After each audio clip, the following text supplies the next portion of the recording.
Get that straight. Good evening. This is the September 17, 2013 Raleigh Water Board Commissioner meeting. Tonight we have in attendance several people. Would you care to cite your name? Yes, I'm John Hadley. I'm Chief Executive Officer from Pennachuck Corporation. And with me is Don Ware, who's our Chief Operating Officer. Bernie Russo, who's in charge of our water service company.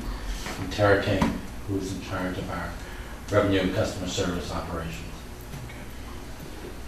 Jamie Snow, Finance Committee. And then Larry.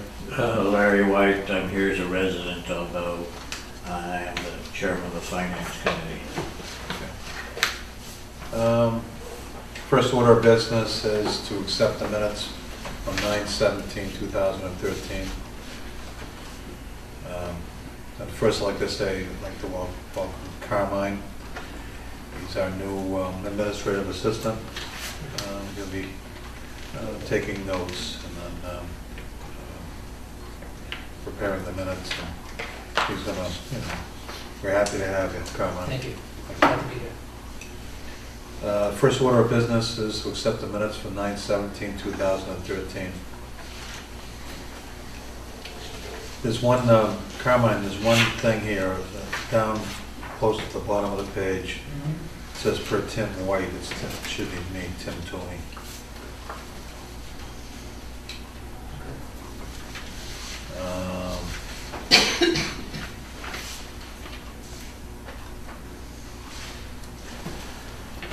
I didn't see anything else. Stu, did you see anything? No. John, did you go through the minutes and make sure that they were accurate? Yes. Okay, do I have a motion? I'll make the motion that we approve the minutes from the meeting of September 17th, 2013. Abstain. Roy wasn't here. I'll second it. All in favor? Aye. Aye. I made a mistake. We're in the September 24th, 2013 meeting, so I was reading something here, so I got distracted. Okay, so, yeah. Second order of business, purchase orders.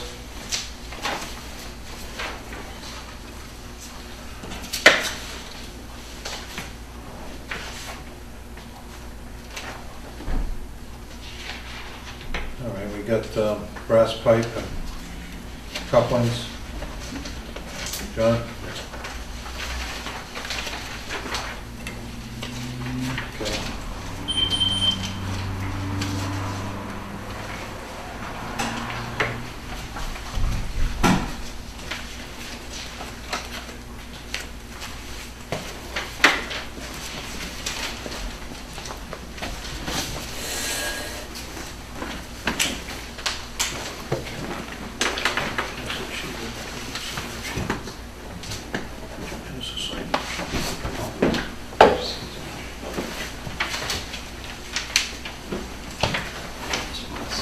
Thank you.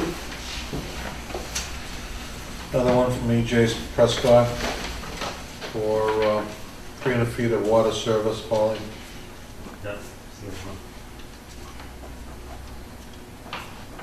Some miscellaneous stuff. Is this for the common project? Yes.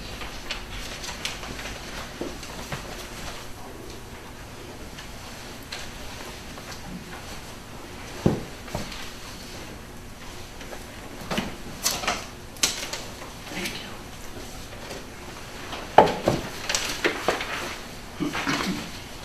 State supply.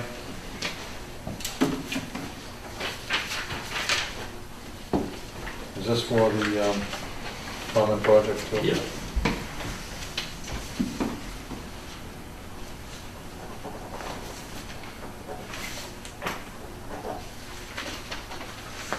How much materials we have for this project? Expenses. It's going to be a couple of things.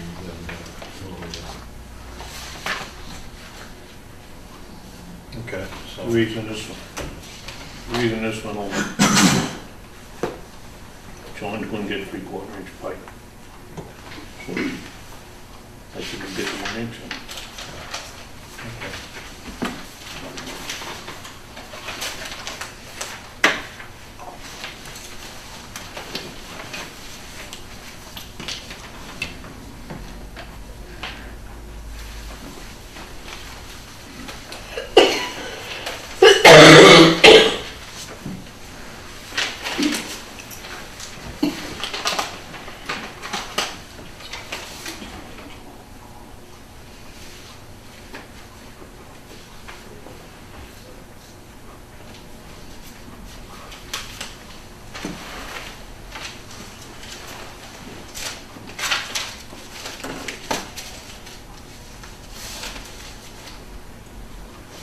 Okay, Carmine, what we typically do is, I guess we hand this off to you and, well, just put this right here. Not to get you overwhelmed, but just to put all the stuff that needs to be addressed after the meeting. Usually put it right up in there and then you can take it from there. Okay, next order of business is, we have a 6:15 appointment with Pennachuck Water Department. And purposes that we're looking at our options of, you know, maybe doing some privatization, all privatization, or, you know, some portions thereof. We're looking at the price to do that. We're looking at the type of services we would be getting and the type of services that maybe we wouldn't get with the way we're operating right now. So we're doing an investigation to find out, you know, where should we be heading, or is this an option for us? So I'll leave it to you folks. And thank you for inviting us here to discuss our services and our capabilities. Feel free to ask any questions, and we'll try to get you an answer to those questions as we speak through. We have a short presentation that we put together, and I'll turn the meeting over to Bernie, who will... If you could hand those to those folks up in the back there. Who will cover the materials. Thank you. Great, thank you, John. Sorry, that really passed. Hopefully Great. Let me start off by saying thank you from myself as well. About 3 months ago, I had the opportunity to meet with Debbie and Stuart Dalzell and Bob Snow at Town Hall. And they, you know, informed me of their interest in potential contract operation in the community. Talked about activities in the community and the fact that you were in the process of building a brand new treatment plant, which I understand to be going to start sometime this spring. So what we did is we set up some appointments where Stuart and Stuart representing the Water Commission and a couple other gentlemen representing other committees in town had the opportunity to tour Pennachuck, and then we also toured the Salisbury water system, which we have been operating for about 10 years. So that kind of sets the stage of how we got here. I want to talk about Pennachuck a little bit, and then we'll move on to the sheets here. Pennachuck is a 160-year-old company, started in 1852, grew up with the city of Nashua, basically. And without getting into a lot of detail of that growth, basically the company employs 103 employees. Between systems that we own and systems that we operate, we own or manage about 45,000 service connections. And what excites us the most, and we hope it excites you gentlemen as well, is that Pennachuck is a full water system, full water company. We're not a laboratory, we're not an engineering firm, we're not a consulting company. We have all those operations in-house. We have a certified laboratory, we have an engineering department, and a number of other departments which we'll talk about in a few minutes. But we specialize in full operation of water systems. Now, what does the 45,000 service connections comprise? Outside of the city of Nashua, we own 66 water systems, and we contract operate another 85. A few minutes ago, I mentioned that we contract operate the town of Salisbury. We've successfully operated that for about 10 years. And Salisbury is a system of about 3,800 service connections. Our point of contact there is Mr. LeVake. Don LeVake is the DPW director. And we station 2 full-time employees in Salisbury, which I will talk about some interest in the synergy in operating Salisbury and Rowley. We think there's some great synergy and opportunity in running both, not only with those 2, but with other employees as well.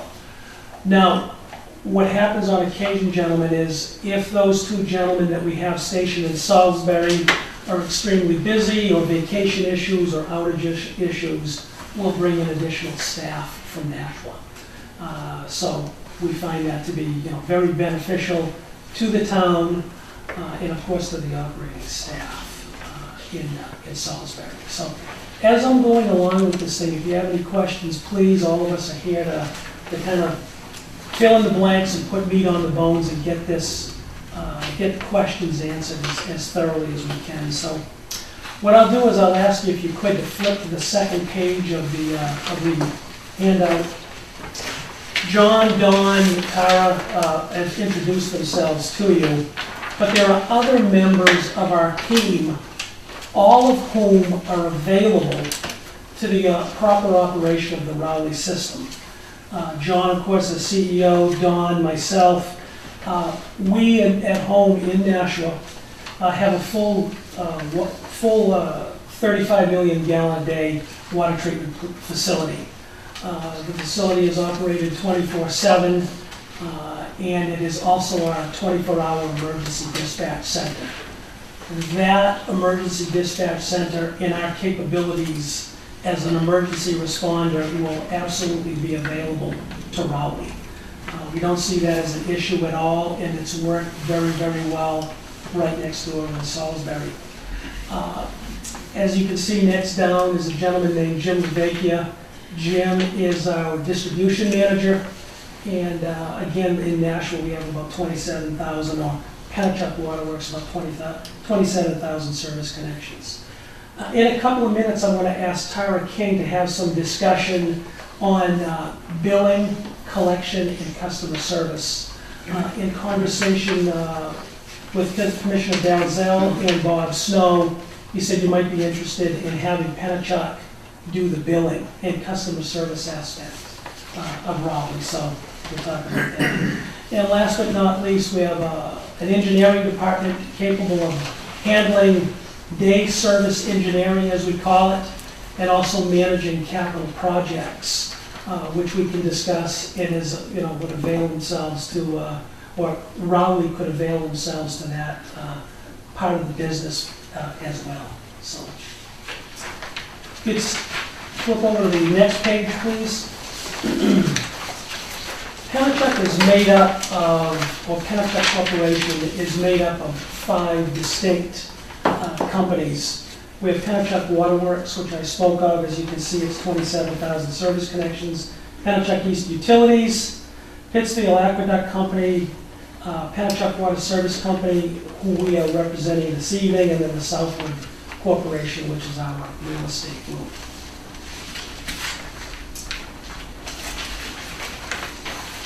Flipping to the next page, these areas, gentlemen, are areas that we, as a water system or as a water operator and water system owner, feel that we excel in. One of the issues in conversation with Deb Egan was the fact that Rowley was building a brand new treatment plant.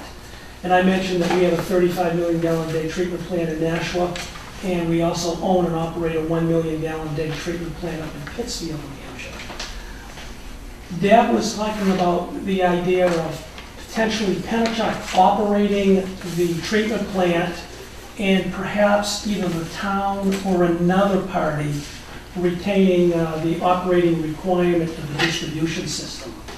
I just like to make it perfectly clear that Penachuk is capable of operating both and very interested in operating both. We talked about the concept of having a brand-new water treatment facility and operating and maintaining that facility, and potentially not doing a whole heck of a lot with the distribution system, which was a little disconcerting to us. So again, we talked to Stuart and Deborah Egan about the importance of operating both. Having a water treatment facility that's putting in superior, high-quality water into a distribution system that may not be, or potentially might not be maintained, would be a concern of ours. We would be willing, of course, and able to manage both the plant and our distribution system. I don't know if you want to talk about the distribution system a little bit in Nashua, Don. Well, I mean, the distribution system consists of 410 miles of pipeline. It's a mix of pipeline, like all of our systems, because we operate and own close to 160 systems, we've seen it all. Whether it's, contractor installed, small diameter, literally glued joint pipe used for water pipe, all the way up to ductile iron and C900. But again, we're very conscientious in terms of operating all those systems to the AWWA standards in terms of, checking your gates on an annual basis. If there are hydrants, making sure that those are checked twice a year in compliance with the ISO, which is the Insurance Service Organization requirements. That's the community that's the entity that rates your community and where you get your insurance ratings from. Annual flushing or more aggressive flushing depending upon the water that's going into the system, and making sure that the pipes are kept clean. Obviously meter reading, meter testing, making sure that the meters are recording accurately on an AWWA schedule, which could mean certain meters are tested annually, biannually, or as the longest schedule would be your small residential meters being tested every 10 years. So, a comprehensive management of the water system in accordance with the requirements of the American Water Works Association. Great, thank you, John. I'd ask Tara if she could, next in the lineup here is a discussion of revenue and customer service operations. I'll ask Tara if she could spend a few minutes on that for us. Sure. Sure, why not? Well, I manage the Revenue and Customer Operations Department, and we, for the town of Salisbury, the town of Amesbury, Mass., as well as our own systems, do all the billing, cash management, and customer service, customer relations aspects. That would include property transfer, processing of property transfers, appointment scheduling for the field. Currently we bill close to 500,000 accounts. We put out about 500,000 bills per year, and cash receipts would be about the same. We take about 42,000 phone calls per year, so we're quite busy. A lot of the services that we are able to offer include being able to provide online payment services and electronic bill presentation, as well as coming within, hopefully within 6 months, we'll be offering a full platform of the customers being able to access all the information off their water accounts. So their consumption history, their payment history, pretty much anything that has to do with the water account, they'll be able to see online at any time in the day. We have 16 people within the department who concentrate on the billing, walking through, making sure that there are estimates done, if there need to be estimates, that we're following up with appointments to make sure that any read issues are being taken care of, and really doing the due diligence in the billing itself. It's a service that we can certainly offer to Raleigh, and we'd be happy to do. I did see some of the things on, in regards to your water bills, discounts, late payment fees, those types of things are all things that we handle on a regular basis and can put into any of the billing system. We currently, and I think I said this already, do Salisbury and Amesbury billing and customer service. The town of Amesbury had some meter issues when they came in, and we've been able to, through our integrity, be able to hopefully resolve the majority of them in the short time that we've been there doing the billing. Great, thanks, Tara. Something that we take very seriously at Penachuk is taking care of our and hopefully your cash registers, which are basically water meters. What we've done is we made a sizable investment in meter bench test equipment. We have a fairly new test bench that'll do up to 10 5/8 and 1-inch meters. And unlike a lot of water companies our size, and we really crow about this, we're really very proud of it, is we recently purchased a 4-bay, 1.5" and up to 2-inch meter test bench. All of which, of course, or both of which will be, available to the town of Rowley. What we find is a lot of people probably, try to keep up with the 5/8 as best they can, but the larger meters kind of go by the wayside because of either the difficulty of moving around or the difficulty of getting them tested.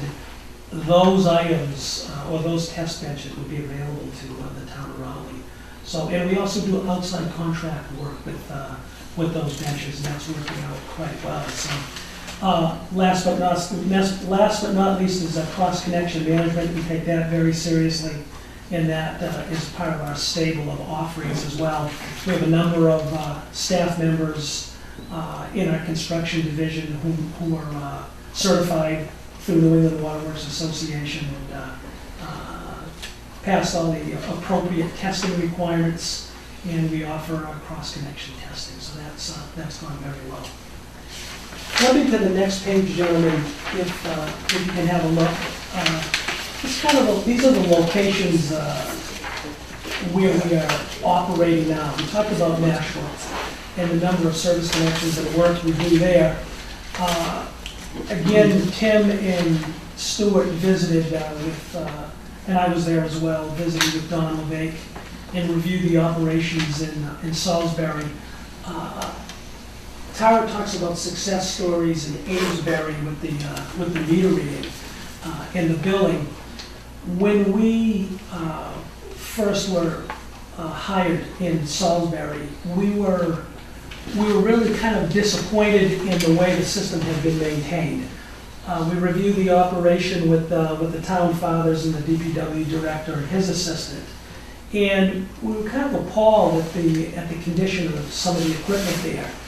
Gen sets not working, auto monitoring equipment not working, SCADA system, even though it's an older system, not functioning properly. They have an interconnection with Amesbury where they can pull about 700 gallons a minute in from Amesbury, either for normal use or for emergency use. The automatic operation of that wasn't working, and I can go on and on. In a relatively short period of time, Penachuk, with of course the support of town of Salisbury, came in and made the corrections to those systems. It was very pleasing to, of course, through Mass DEP, when we had our first 3-year sanitary survey. There were a couple of deficiencies that they noted, but for the most part we had corrected them quickly. Probably the most recent and most noticeable upgrade in the town is the construction of that 500,000 gallon tank at the beach. That was a success story that Penachuk was involved in. The old tank was $300,000 installed, I believe, in 1954, and the thing was like Swiss cheese. So Dawn, from an engineering perspective, in our engineering department, were very supportive of the town and that construction, and it's going very well. Right now, the latest and greatest in town is we're working with them for the installation of a brand new SCADA system, supervisory control and data acquisition, where all of their booster stations, tanks, well stations, and so on are automatically monitored, and we view them and control them from a central location. The other positive aspect of the SCADA system is that SCADA system is then signaled back to our treatment plant, which is a 24-hour emergency dispatch center, as I mentioned. So before anyone in town knows there's a problem, we're alerted to the problem, and help is dispatched, whether it be underground or above ground. Of course, you can't skate or brake, but if you sure as heck see a pressure drop or tank drop suddenly, unexplained, that is a big, big plus for the town of Salisbury, where we handle those issues, so that works well.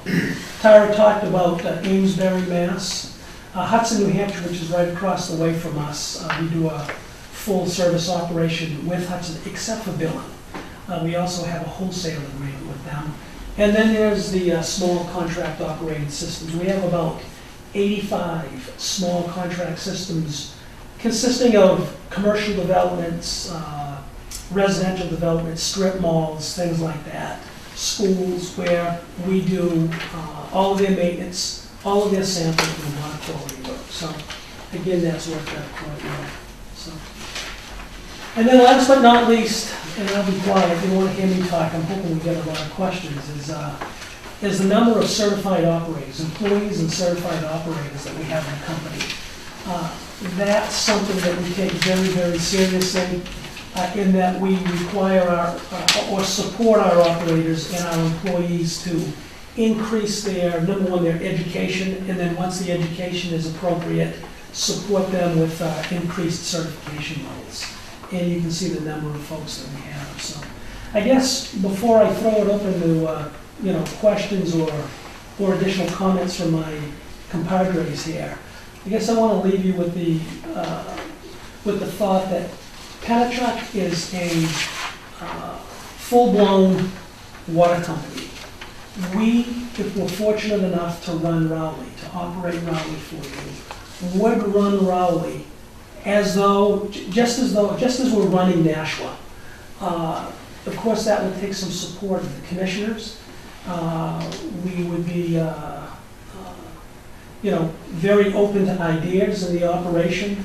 We think we do a very good job in communicating issues, not only day to day, but supporting the commission with capital project review and preventative maintenance. So I guess I will leave it there and see if there are any other comments from my colleagues here, and open it to questions.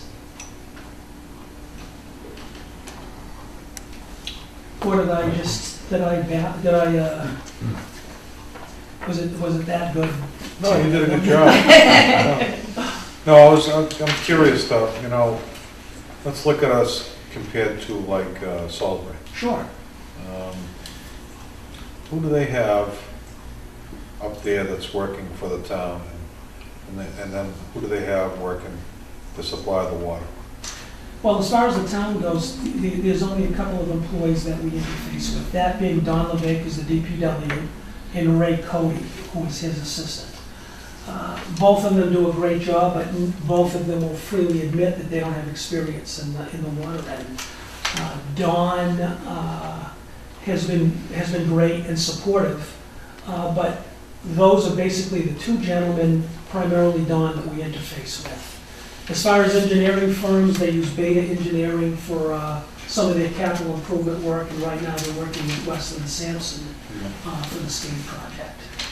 The one area that, for instance, our people do not repair leaks, they will locate them, but then they bring in an outside contractor. The town doesn't provide, say, through Public Works, anybody to repair leaks. The leaks are repaired by an outside contractor.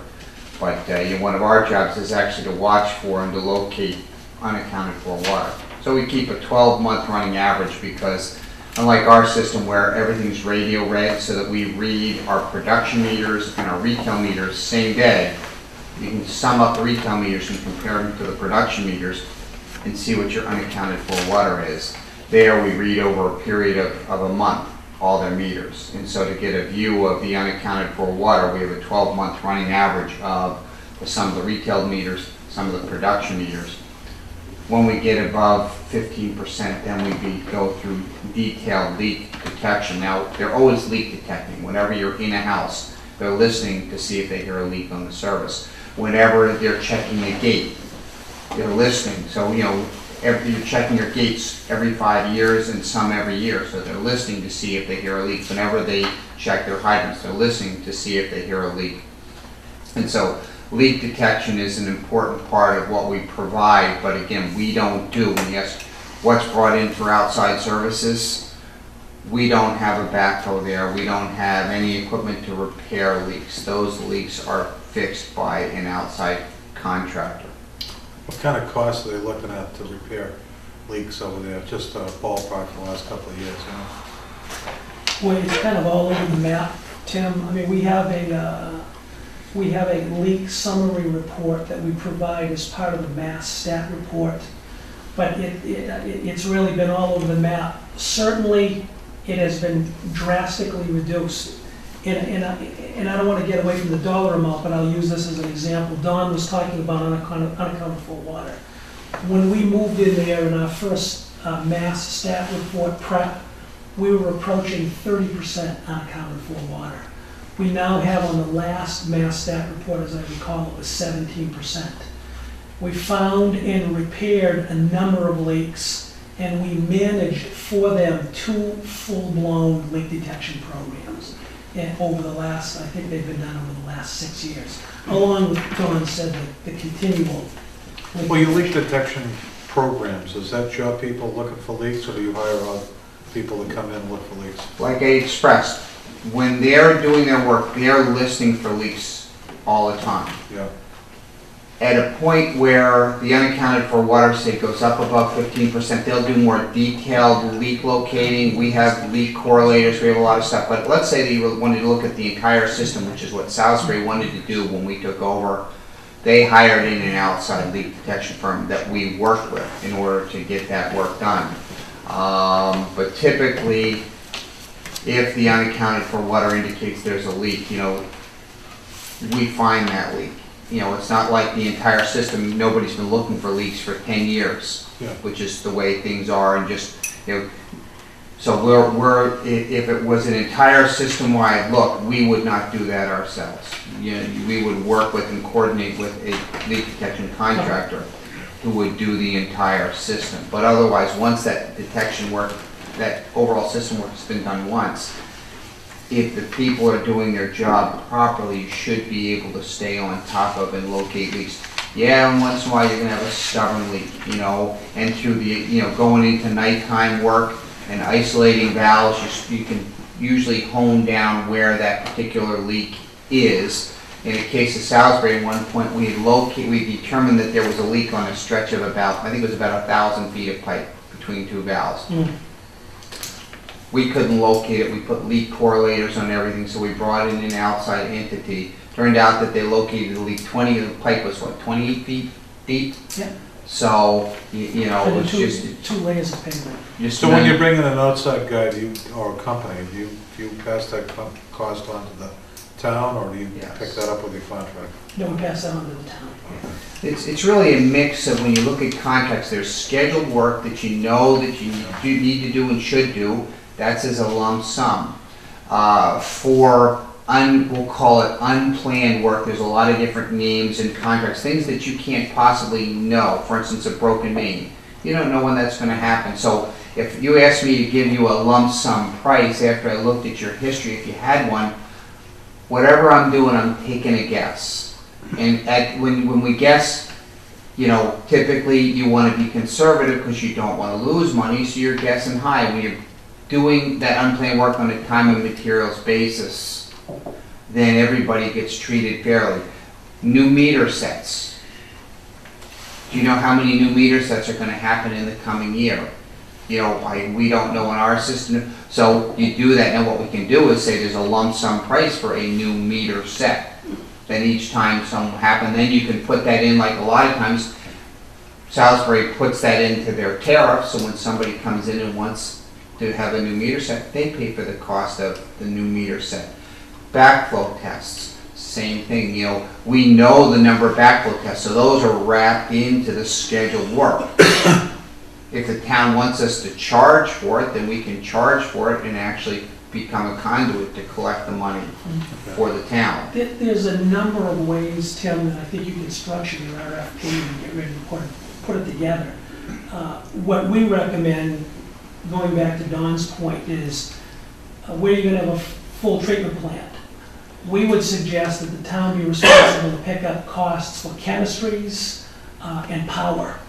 Those are, two huge costs that, aside from a contract operation, the town remain responsible to fund those. It's difficult to plug those into an RFP and then have an operator realistically, come up with a number and plug it into the RFP.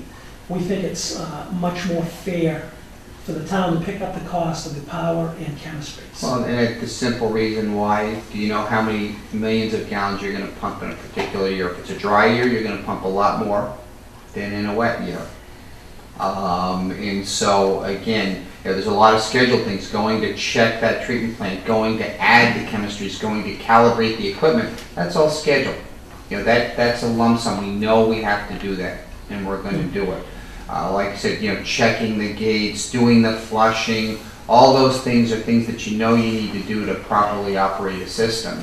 Those are all in that lump sum. It's the things that nobody really knows how many are going to happen in a year. And over the years of experience, we have a series of contracts that says, okay, these are the things that are scheduled and we know we have to do, and we do them. And then these are things that we just don't know the quantity that are going to happen, and we'll do those on a time and materials basis. When you do billing, we know how many bills we're going to issue, and if 10 new customers come on in a year, that's not a big deal to pick up 10 new customers. So, generally billing and all the services associated with customer service, again, is typically a scheduled, part of the lump sum or scheduled work. Yeah, I'm just trying to get a feel for, I'm gonna be pretty much looking at this feasibility of doing this. So I'm trying to get a feel for what it is to have a private company handle everything versus what we're doing right now. And so to do that, I'm looking at all the variables, which are hard for you to answer. I understand that. But it's like, what are we, some of the things that you're doing for Salisbury are pretty much the standard, mundane, expected duties to run a water system. And you probably, you have an extra clause on there if you have a break, or do you handle contacting the contractors when there's a break? We do. Yes. And so that's an extra that the town's got to come up with over and above the contract price? Correct. Okay. So then, Capital plans, like, we're going to put a new line in on this stretch of this street. You've got to figure out, who figures out a capital plan? We, as part of our contract for Salisbury, make a recommendation for a capital plan. Yeah. So you go in and, you're obviously looking at your facilities. You got a brand new treatment plant. There's not going to be anything in that area, but you go out and you look at, the types of mains and conditions of the mains based, the best you can do is age or based on some testing, and make recommendations for a replacement program. That's part of, the plan that we would recommend. If you decided you were going to initiate that capital plan, typically you're going to go ahead and have the plans prepared. We don't prepare the plans, say for a water main replacement. That's not our forte. Do we do it? Sure. We have people who do it, but we don't have an engineering staff that's set up to do that. Well, does Don put that together out there, the capital plan, or does he recruit you guys to help him out with it? We help them out. Yeah. From a water perspective, Tim, we prepare the capital budget information for him. But if I could just, again, to continue on your question, in my point of a few minutes ago, we think it's important, you're trying to figure out how much of this do you give to Pennachuck, how much does maybe John retain, or however. But it's our opinion that where you're building a brand new treatment plant, and again, putting out high quality water, that Pennachuck be responsible, or an operator, I won't even use Pennachuck, but the operator is responsible for the treatment plant and the distribution system. Because I know, again, talking with Stuart and Deb, there was an issue, you know, what if you guys just came in and ran the treatment plant and there was water quality issues in the distribution system? Again, it's our opinion that without getting into this stuff, that both are operated by the same organization, so that the water that you're putting out in the treatment plant gets to the homeowner because of, you know, excellent or superior maintenance in the distribution system. We think that's very important. Now, not taking anything away from Tara's staff, we're very interested in doing the billing and very capable of doing that wanted the customer service work. But if you're satisfied with your billing and you want to continue that, that's great. Of course, that's totally up to you. But that does not impact water quality. We think the proper operation of the treatment plant and the distribution system absolutely affects the water quality. Yeah. So where do you work out of, Tara? I work out of Merrimack, same place as guys do. Okay. I would like to say that Don Levy told me when they contracted out to Salisbury Water Service, it's quite a mess. And they have never looked back, and they could not be happier. You know, with the contract operation in the town, Tim, you talked about the fact that we would use a local contractor, for example, for repairs. Penachuk owns just over 80 pieces of rolling stock. We have 6 excavators, a number of dump trucks, this and that. But it makes no sense for us to run something from Nashua to Salisbury and Nashua to Rowley. What we do is we use a couple of contractors in town. They have to comply with, you know, with our requirements of construction and so on and so forth. We're not going to let anybody in there because ultimately Don Weir is ultimately responsible, but as a certified operator, we're responsible for that repair.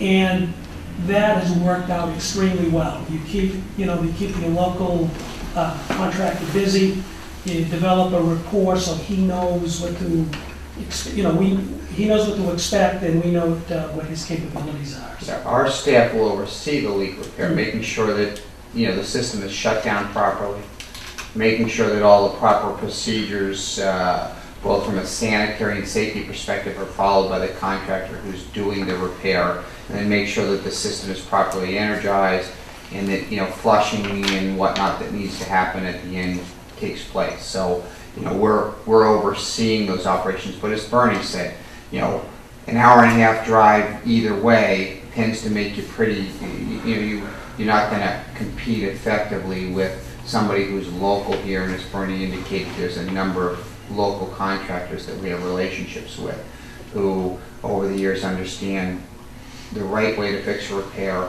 and the wrong way to fix a repair. So if your people are aware that the quality is there when they get the repair job, is that an extra on a contract, or? If the leak happens, they're going to charge their time to managing the leak. That would be an extra on the contract. Now, the other thing on unplanned, I think it's important to note that we don't do unplanned work just helter-skelter. Yes. We're in contact before we do it. We make sure that Well, then you're aware that you've got to respond, and you've got to be there. So, But that's an excellent point, John. Not only with underground issues with brakes, but if Don Levake or any of our other clients have an issue with a pump, a tank, a compressor, whatever, Penachuk is not going to spend any of Rowley's money without us receiving your approval. The only time we'll make a move without your approval is if it has to do with a health issue. If at the treatment plant, for example, if you're using sodium hypochlorite, chlorine, liquid chlorine is a disinfectant, and the chlorine pump goes down, we're repairing the thing. That is an issue related to health. We're not going to fool around with anything, but we're not going to fool around with that. On the other hand, if you have something in a redundant system, 2 or 3 pumps and everything's fine, then I'm going to get your approval. We're going to come to you with a price to repair, a schedule and a plan of attack, and we're going to get your approval on that first. So we're not gonna spend Rowley's money in an unplanned sense without your approval. Okay.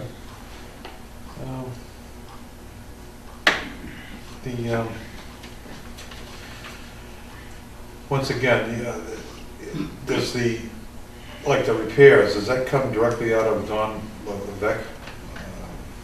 When you have to repair a line, does the town pay them directly, or did they pay them through you? That's a good question. The contractor bills us and we bill the town. Okay. And that comes out of Don's, out of Don's funds, out of his enterprise funds. Okay. And then, has your company ever gotten any ACOPs or anything like that? Penalties or anything like that? No. No, we haven't. Good.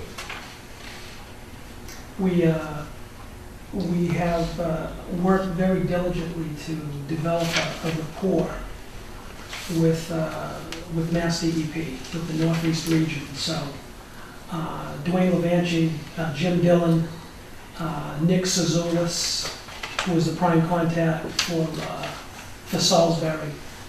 We speak to them often.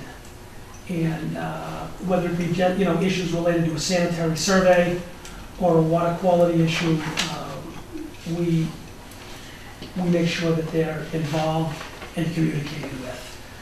We just finished, it's been a couple of months, but we finished a 3-year sanitary survey and completed a sanitary survey in Salisbury. We're awaiting the results of that. The one we had 3 years and before that was worked out very well. And again, back to John's point, that not spending Rowley's money is very important from a sample perspective as well. What we do, gentlemen, is we adhere to the Mass DEP sample schedule for your community.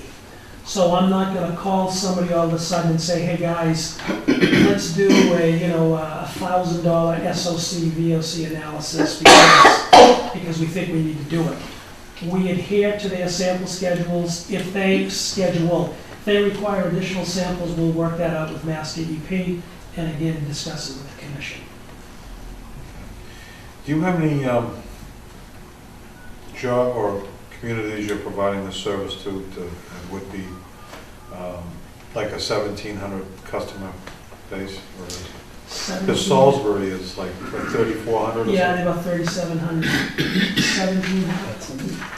Well, Hudson's 5,700. How about Pittsfield though? Of course, we Pittsfield, about 620. we own the Pittsfield Aqueduct Company in Pittsfield, New Hampshire. Okay. Yeah. How many customers do they have? 680. 620.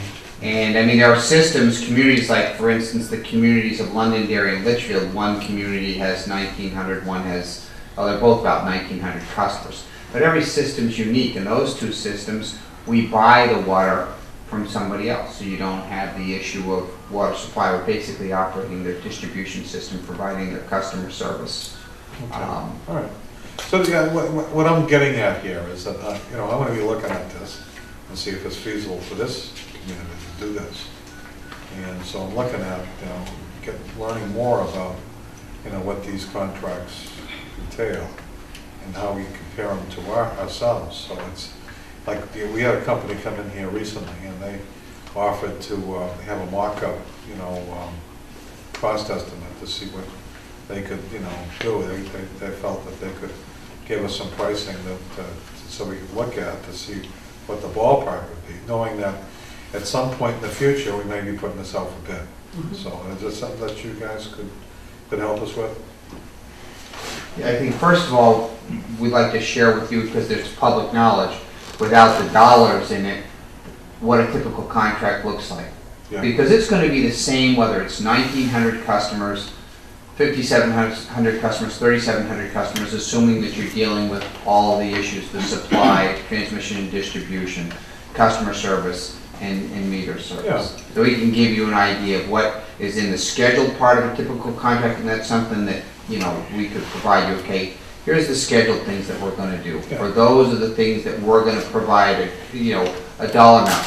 I would be hesitant because it's really to give you a dollar amount, because then that sets an open, it's like if you're going into competition, you know, you don't tell people ahead of the competition. What we can do is show you what typical contracts look like. Yeah.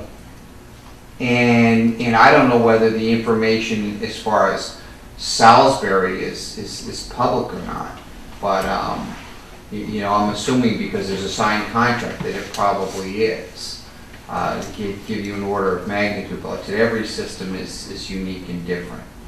Yeah, well, you know, like I say, if I start looking at this, I don't want to get sidetracked from comparing apples to oranges, because that's what I'm going to be doing. Sure. We're going to be comparing apples to oranges. Well, you Make know, decisions on this. I guess I'll offer this, Tim, is I know you weren't available for the tour that day.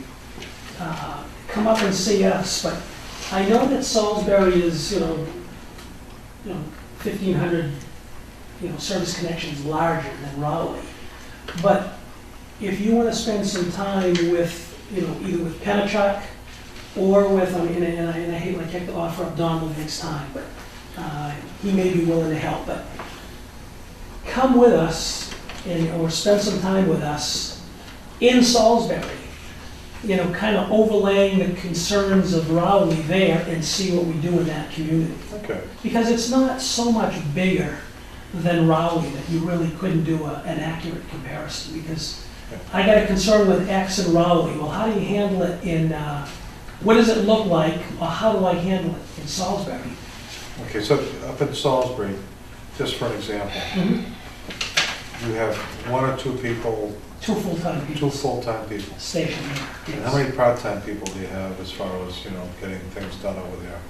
On like a We monthly have basis? about 1,000 hours, we have about an additional half-time person who is going down there providing work. And then, of course, on top of that, we have a rotating group of people who are on duty, so that there's always somebody on duty to respond outside of normal business hours to a problem. As far as maintaining the well areas, do you guys do that, or does the DPW up there do that?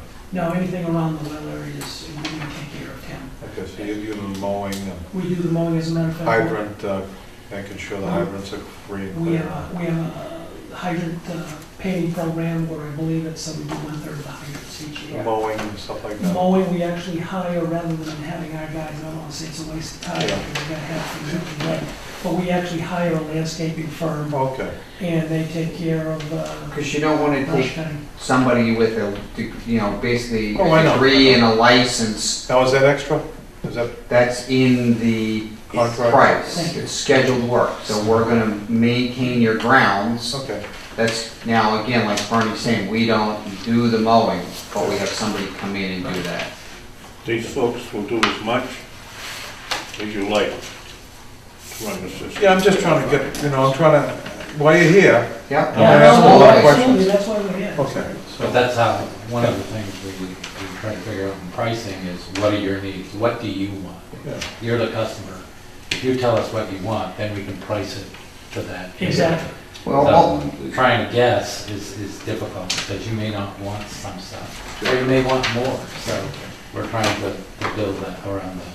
okay. ultimately, you're gonna develop some sort of RFP, like John is saying, what are the services that you want? What are the services that you want to retain? What are the services that, you want to have contracted out to somebody else? But again, along those lines, crossing out the numbers and whatnot, I think looking at a typical contract for a system, again, you'll see those things that fit into what's called scheduled work. You'll see those things that would fit into unscheduled or things that you would expect to get a bill for if they happen. So it'll give you a real flavor again of, and you're going to see pretty much all the types of activities that you do here. And then you can take a look at those and say, oh yeah. Okay, so, any other questions from the board members? I'd just like to point out that these folks, they have 2 men full-time in Salisbury. So if they were to come to Raleigh, with 2 men here, and you had a major break in the two men from Salisbury could come and give them a hand and vice versa. Like Okay. similar mutual aid. I think the other thing we bring to smaller systems is that level of professionalism that happens that you don't get charged for. You know, the fact that we have 3 professional engineers on staff, the fact that we have, you know, many licensed Massachusetts operators. They're not all working down here, but if there's a problem down here, they pick up the phone and they'll call myself, or they'll call Bernie, or they'll call Tara if it's a customer service related problem. You know, that is something that, you know, you're not going to see priced anyplace in the contract, but it's that support of multiple people with whose basically life jobs has been being involved in the water business. You know, I've been in the water business now for 30 years. Okay. Bernie, the same thing, we have people with 45 years experience. Yeah, okay. That's why I put this in here, Tim. These people and their certification levels are all available to Yeah. you. So when you call, you're not gonna be calling some office wherever. Yeah, I speak with Don O'Make 3 or 4 times a week. He calls me directly. But of course, you can call Don or John or Don, Tara. It's just it's the way we operate. okay. All the folks here are available to you. All right. These private companies, Penachuk, as the buying power, when we went to Nashua, a gentleman tested meters. He said, see those boxes? It's 240 meters in these boxes. They last us 3-4 weeks. So they buy them much more reasonable than we can. Young people working at Tara for some of the great purchases. Okay. If you need more information on purchase of meters, guys, No, I think we're all set. I think, you know, you've been here 2 times, and we appreciate your time. And I know a lot more about it now than, you know, I did when the first time it came out. So we appreciate you showing up tonight, giving us a, oh, we have some questions. If I may, please, and it's probably all for you, Tara, sorry. Who sets the rates? Is it the town? The that still town sets sets the the rates? rates, yeah. Okay. What is the traditional billing cycle? We've recently gone to a 30-day billing cycle. Everybody's a little bit different. All of our systems are monthly. Salisbury's monthly, other people have done quarterly. Monthly, in my opinion, is the best. You get, you know, if there's a leak at a property, people know about it quicker with the monthly billing. And it's as easier for homeowners to budget. Absolutely. Is there a barometer to denote unusual usage?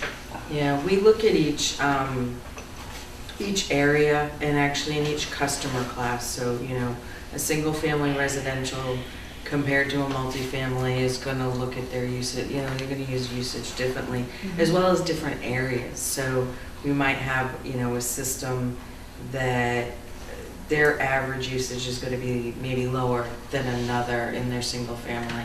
So the billers really look at the differences, and they'll scan for anything that's over a certain amount for a customer type or an area, or under a certain amount, or all their zeros, things like that. And I guess my final question would be customer accessibility. Assuming that this happens, will the customers have easy accessibility, or are we going to be picking up phone gas questions? Will there be someone working here in this office? What is the tradition? Typically what we would do is handle that out of the New Hampshire office. Okay. We have an 800 number that we provide to the customers. We typically, with any, wherever we work, the beginning, a letter goes out and explains all of that information, typically from the town as an introduction, and then we'll pick up with more information to the residents so that they know where to call, how to call. During the day, there's a staff of 15 people who are there answering the calls. One of the first things they ask is what town you're in. And then they know where to go with that call. At nighttime, there's an operator at the plant, 24/7, who will redirect, like in Amesbury, it gets directed to the police station in Amesbury for nighttime emergencies. If we're doing the operations, it would be to, like in Salisbury, to our duty people and letting them know that we've got something going on and we need to get out there. Okay. The billings, mailing the billings, obviously, it's gonna get to their mailbox, but we do offer electronic bill presentation where people can get their information online. And then for payments, we run our own lockbox. So everything gets processed, sent to a PO box, which is our facility, and we run that through a scanner. We can offer image cash letter, which means that payments go into the bank the same day that we get them, basically electronically. But we also offer Dropbox locations in the local areas so that people still have that ability to make a payment, pay cash if they need to. Okay. And that could either be facilitated through the town, where the town would provide us the information, or through our workers in the area. Thank you. Tim and Roy, I would like to say you gentlemen should contact one of these folks to go to Nashua. One look's worth 1,000 words. All right. Really, honest. So efficient. On my travels, can I just give you a call and maybe drop up there? Please, absolutely, do. No question, Tim, that'd be great. All right. Yeah.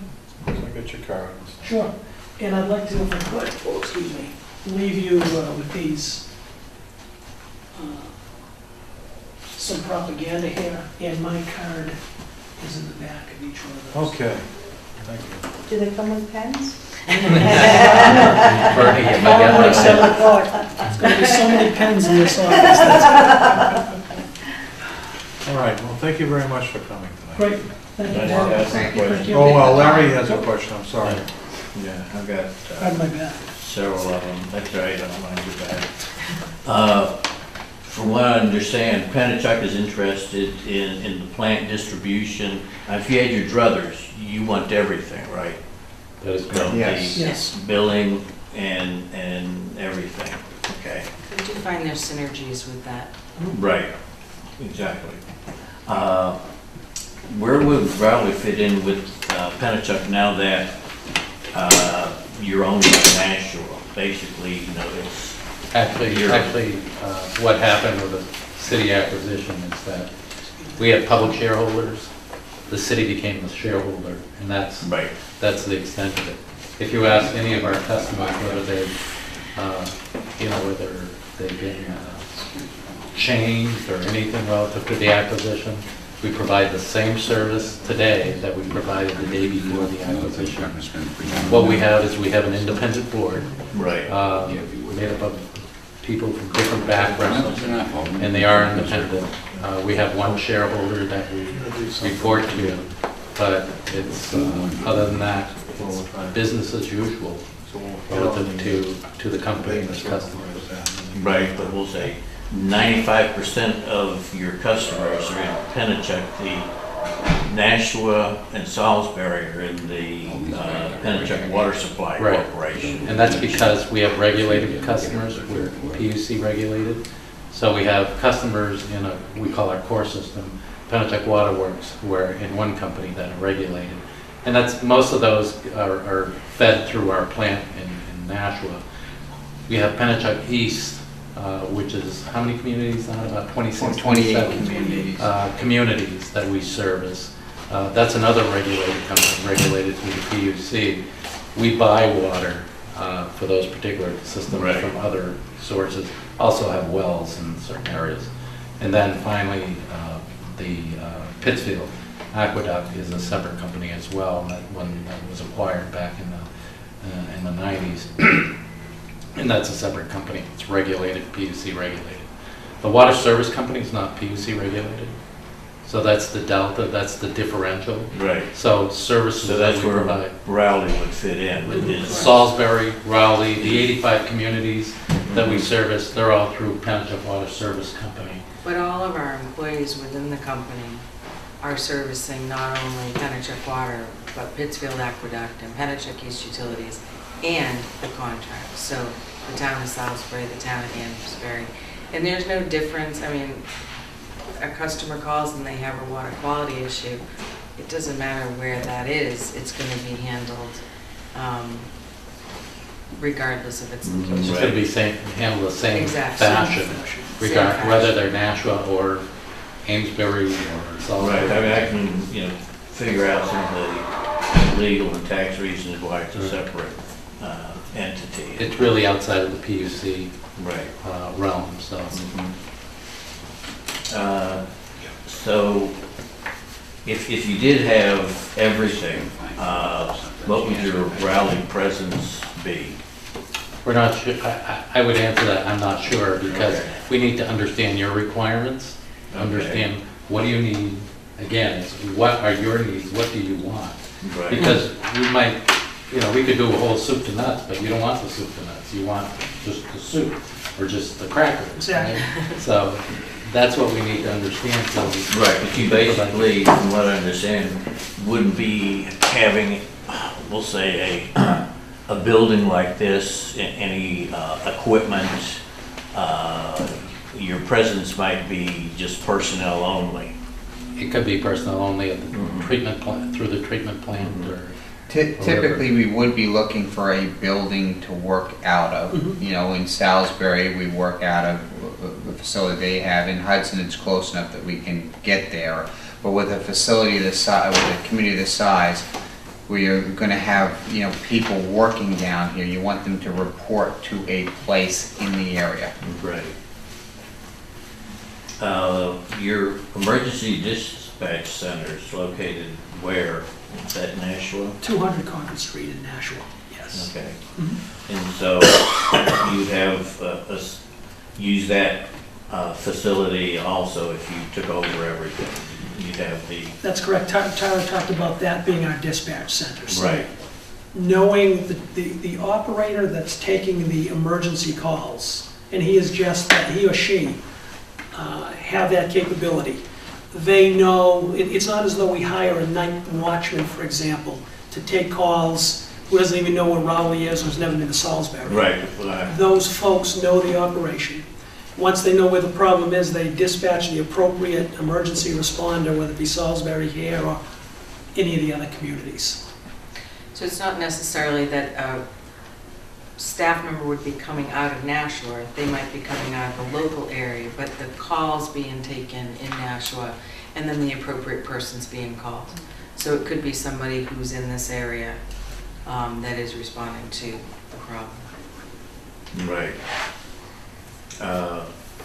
Just a couple other things, it just seems unusual where you're basically owned by Nashua, that you would be taking over Massachusetts water districts and areas or so. Is that? No, I can see it's a I was- private organization. When I was involved in the acquisition, Mhm. I joined the company in January of 2012 when they bought that CEO then. But the city had an intent of continuing to operate this as a business. And they made sure they took precautions by setting up an independent board and by making sure that, it didn't become part of the municipality, to make sure that it was still run as a business. And as such, there's growth in this business, and our board understands that and are supportive in growing the service company part of the business. Okay.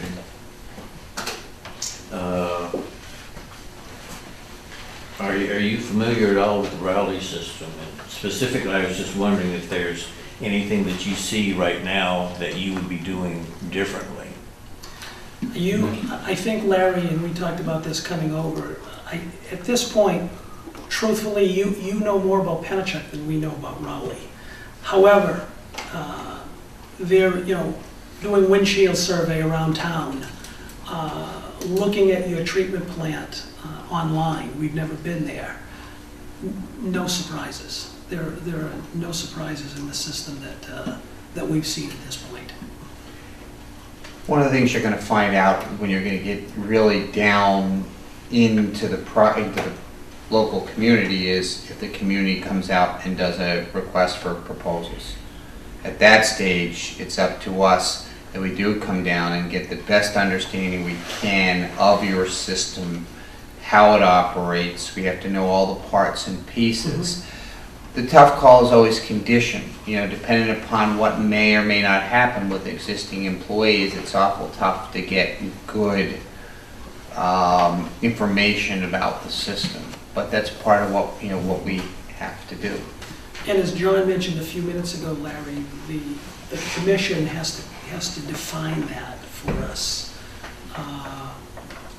You know, is it treatment, distribution, billing, collection, and customer service? Is it all, you know, service? So is it all three, or is it a piece of that? We would review things like your mass sanitary survey, your mass stat report, things that tell us about, again, the parts and pieces to the system. Mass sanitary report's generally pretty good at kind of culling out problems that may be out there relative to the operations. If you were going to do an RFP, one of the things that you would typically do is you would open up your facility so that any proposers could get in and look at your pumping stations and where your standpipes or you know, above ground tanks are, so that again the potential operators have an opportunity to you know, see Right. what's out there. Get somewhat of a guided tour. What do you have for records? Some communities have no records. Other communities have exhaustive records of their facilities. You know, where do you stand in that you know, picture is going to have an impact on pricing that, you know, you might receive. If I'm going to be responsible for checking your gates every 5 years and some every year, if you have no records as to where your gates are, first thing I need to do is find them. Right.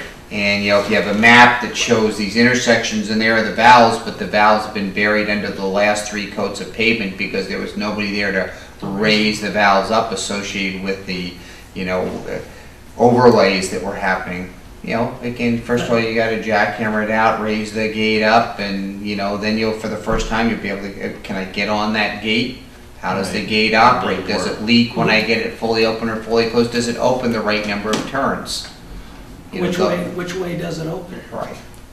And so, you know, those are the things that again become the challenge initially when you take over a system. Salisbury was operated by American Water Company.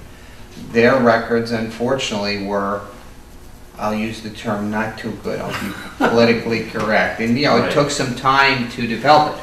When Terra took over the billing with Amesbury, they knew they were struggling with their information and billing. 3 years later, I think you kind of have a real good handle of it. Well, you know, we have dedicated people, that's what they do, that's their job. They're not also doing the payables and the public works and all that. We're water and wastewater billing or water management. You know, that's what we do. So having that focus allows a little bit more detail. Okay. And then when you talk about the town picks up the chemistries and the power, could you be more specific on that as far as, you know, is that the power just for the wells and the chemistry for the abnormal testing that's kind of outside of your Well, stuff? no, or exactly what do you mean by, what is the town picking up? Sure. In that particular statement, Larry was talking about the electrical costs for the treatment plant and booster stations, the wells, your big energy users. The chemistries, by that I mean the chemicals used at your treatment plant. So the town picks up all of that? That's correct. Well, and let me give you a good reason why. Let's say we go and we find out that your well motors are 1950s vintage. And they're, so, you know, and so their efficiency on the motor itself may be 75% versus today's motors are 90% efficient. And the pump that's down below out of the box might have been 75% efficient. Now it's 40% efficient. So net that out, you got, you know, a range of potential efficiencies from mid-80s all the way down to the mid-40s. If we come to you and we gave you a price on the lower, it's gonna be a totally different cost. If you say, well, and if we give you a cost and we don't know that information, again, we have to shoot on the low side. Or over time, if we took over and we gave you a price and the equipment was top notch to begin with, 5 years down the road, it's worn, and we make a recommendation that you change it because there's excess energy cost. If you don't, again, we're then responsible because the town, because again, we're not gonna replace that pump and motor unless you tell us to. When we come to you though, we're gonna have a reason that says, you know what? Here's the cost of a pump rehab. You're running this well pump 12 hours a day. If we make this change, this what is now a 50 horsepower, pump and motor combination, it's taking 50 horsepower and you're getting 200 gallons a minute. If we refurb it, you're going to get 400 gallons a minute. You're going to cut your pumping time in half for the same amount of horsepower. That's going to save you X number of hours in a year because you're running it so many hours a day, and you can look at that cost and see what the return on your investment is by changing that pump motor combination out. But energy is one of those things that if people don't make the proper investment, energy costs can be very high. Right. And if I don't control the ability to make that investment, that means I can't control the electrical costs that we're going to face. You got a brand new treatment plant. Again, 4, 5, 6 years down the road, depending upon the pumps that may be in there, they may be off their curve enough that it's worth making the investment in them to get the energy costs down again. Right, but then we're also, for that new treatment plant, we're supplying all the chemicals. So, if I were to look all at... of the testing, or is Well, that part of? We'll do the testing required by the Okay. state. Right. The chemistries Bernie's talking about, let's say that you're adding, in this case, chlorine, and you add so much per million gallons.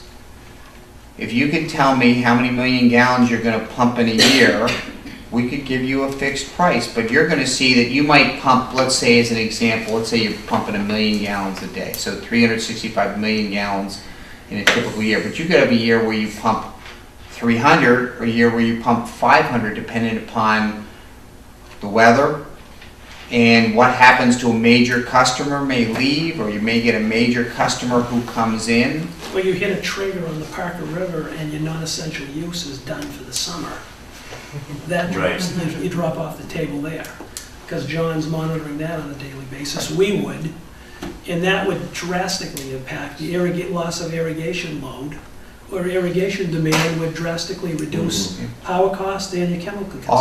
Our usage in a typical system in New Hampshire varies plus or minus 20% from an average. How do you price the chemistries up on that? If you happen to price it in at the average and you have a bunch of years on the low side, you haven't got enough money, on the high side, you haven't got enough money to cover the chemistries. If you have a bunch of years where it's wet and we have extra money, you're busy putting that in your pocket. Again, Right. the recommendations for typical operations is those things that are variable and vary with the flow. The owner takes responsibility. Now, there are contracts that have performance criteria, in there, so that we don't just go and drop a whole bunch of chemicals. In there, Right. in the service. Either way, Larry, whether you insist in the RFP that the operator pay for the chemicals and the power, or you do it yourself, one way or the other, the town is paying for it. Right. We think we think it's better, more efficient if the town maintains control of both of those elements. Okay. Because one way or the other, you're paying for them. Yeah, sure. Right. So. I think that's all the questions I had. Thank you. Once again, I appreciate your time tonight. Thank you. Thank You're you. welcome. Thank you for your Thank you. opportunity. Thank you very much. Nice to see you. Thank you. Very nice to meet you. Thank you. And good to see you again. Stuart? Ernie, thank you. Nice to meet you, John. John, thank you for coming in. Thank you for having me. Thank you, sir. Appreciate it. Thank you. Good to see you. Thank you. Tara, I Nice to apologize. see you. I was calling you Tara. Oh, that's okay. Thank you very much. Good night. Have a good evening. Thank you. Nice Thank to you. meet you. Take care. Okay, the next order is a Route 133 water break. And we were talking last meeting, we were here, Roy. There was a bid on the table to take care of the paving for that. Yep. Okay. That's not working out, Why is that? not enough. His bid didn't include hydraulic fill and a few other things, so. I thought he said if we ground it down, that's all we had to do. Who said it? Ron. Yeah, he never put anything in writing. No, but when Ron was in here, I thought he said we ground that down and repaved it. No, do you get that thing that, for the street opening permit? They want hydraulic fill. I realized that, but on this one here, he was saying if we ground that down Okay. and Well, what they've done is they brought out Brock's again, and then they looked at it. Right. Can you update us on that, John? Well, they're supposed to get back to us with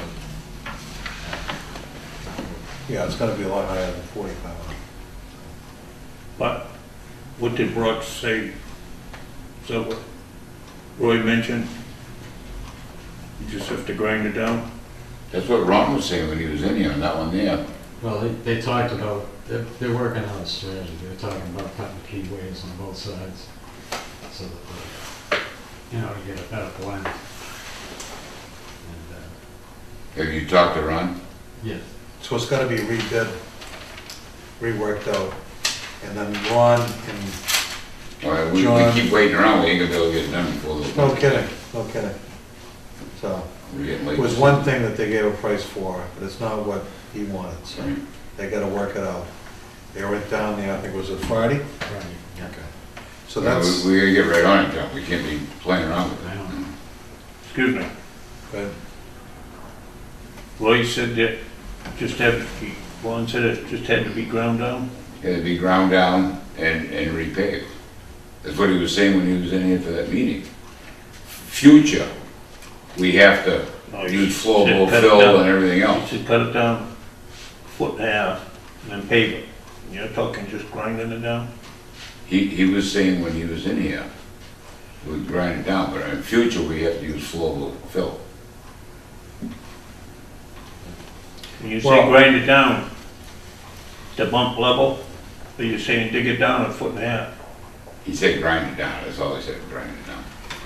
They gotta work it out, and Ron's gonna be happy, so they Right. gotta, so they have to, when they got bids the first time, Ron wasn't involved with that. Yeah. Okay, so, Get him involved and see what Yeah. we gotta do. so, Simple that's as what's that. happening, so I just wanted to update you on that, it's not a slam dunk, they have to rebid it, they have to rework out the cost. I mean, we're halfway through September, and they're gonna be paving in another 2 months, that's it. Well, if they did it the way that they bid it out, they'd have to do it over again. Yeah. Okay, so. Abatements. So what abatements do we have? Carmen, do you have the list of abatements? I do not, I was not given the. Okay. What about you, John? Can you bring up the abatements one by one? Yep. Okay. Want to start with, these folks. Yeah, they've been here for quite a while. It was interesting, though. Very interesting. We put off some abatements last week because you weren't here. And Stu wanted to have a full board here for some of the abatements. Okay, so Carol Powers? Is that- Kay Ogden, Kathleen Ogden. Casey. Okay, all right. Kay Ogden, okay. On this John, one here, John, did we find a leak there, or what's the story? Should, Did you want to speak to Yes. that? I do. Thank you very much. Good evening, Commissioners. My name is Kay Ogden. I'm the owner of Kay's Interiors. This is my husband, Larry Ogden. Nice to meet you. Thank you. I moved into Tony's building a year and a half ago. There's 3 facilities in there for toilets and sinks. So what I do is we only really use one, but I was concerned that the water in the other toilets that are never used, we've never used them since we've been there, anybody, is I flush them once a month, make sure that the water doesn't dissipate, and then we have a stink issue. So, in doing that, one of my girls that was home from college worked for me, and evidently the best we can determine is that the flapper on one of those non-used toilets got stuck. So in September, I had received a $1,300 a water bill. Of course, I almost flipped out, since my bill is usually $20.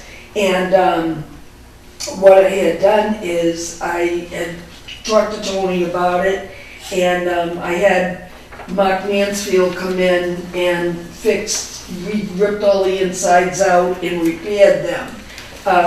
It was really important to me to let you know this, that I'm really about conservation and recycling, and I was just furious. I don't even know what I did to Tony's septic system, because it's like 70,000 gallons of water. And my thinking was, I gotta fill my pool 3 times with that. So I couldn't even understand how this little leak could go. So just, it would have to be flushing so hard. But anyway, it happened. And Glenn Smith, wonderful guy, we've known him for a long time. He came over and tested and found the leak with the dye, and it was really only one that was leaking. Because of the economy, my business is not doing well, and I just sold my business. We're in the process of this all going through. But for Tony and myself, I wanted to put this to bed before I left, because I guess I'm responsible for this. As it is, times are really difficult. I'm behind in my rent. When I sell the business, I'll catch up. But, I mean, when all the paperwork goes through. So, what I'm here for this evening is to ask if somehow you could take it into consideration, what do other people do when things like this happen? I mean, it wasn't my fault, it wasn't intentional, it wasn't Tony's fault or the town's, and I was hoping maybe you could forgive some of this, or whatever you could do to help me out. Did you hear any leaks at all? This is what's so strange, you can't hear a thing in any of the toilets. And why I never shut off the water to begin with, I never thought of it. All I had in my mind is, I have to flush the toilet once a month. Keep doing it, you know? So, in doing that, I guess one of them got stuck. And it's so interesting, because even when I was there with Glenn that day, it's not like gurgling, it just overflows. It just keeps flowing over that little pipe at the top. So I can't even imagine how 70,000 gallons could go through that little pipe. You know, when we put the hose on to fill our pool, it takes days and days, you know? So I don't know, but I had written a letter in asking, let me put my So 70,000 gallons over a span of 1 month. yeah, And and as soon as you found out, what did you do? I called Glenn, and I Who's kept, Glenn? Glenn Smith. Who's Glenn Smith? He works for the water department, he came from Oh, Georgetown. yeah, okay, I'm sorry. That's okay. Like, It's late, me too. I kept track of the water that we were losing before he started to fix it. And Glenn had taken, this is just the sprinkler system after we shut off the water for one night. That's the one, Glenn brought this in after we discovered. Here's my water bill if you'd like to review. This is the one you really want to look at. Okay. This shows, like at the beginning of the month, it went way up. It was very consistent for that month. And then when we figured out what was going on, it dropped right back off Right again. back down, and it's so interesting. so it was one toilet that did this? Yeah, can you, I mean, that's what we assume, because nothing's really been proven except, And it stopped again. Stopped when the beginning of September. and it was also very interesting because the day after they read the meter in July or August, it happened, and then the day before they read the meter, it stopped. Wasn't it something like Pretty that, Larry? close. Yeah, But Glenn said it wasn't a meter system, he checked Where's it. this, down at Dunkin' Donuts? yes, yes. What do you recommend, John? These are some of the other, This is a summary of all these little sheets. yeah, So this is the one that really is that the shows one? the big picture. So, I mean, I feel bad, not only, I mean, we live in Georgetown, and we've always been good citizens of the town and trying Well, to don't help. tell them that, because we got that cannon. Oh, I didn't say that. but we know who You have stole it. recommendations? I was a selectman in Georgetown. Why do we have a cannon at the entrance of town hall? She didn't know it was legal. No, what do you have for recommendation? Well, some of these we've done in the past, if, you know, There was a leak when the lady found out about it, she had it taken care of in a timely fashion. You wanna go back to, an average bill?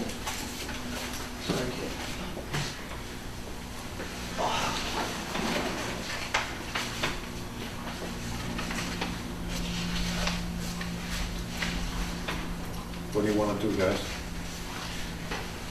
I make a motion, we go back to, an average of the bill. She tried to take care of it as soon as she found out it was a problem. Go ahead, second. Second. All in favor? Aye. Aye.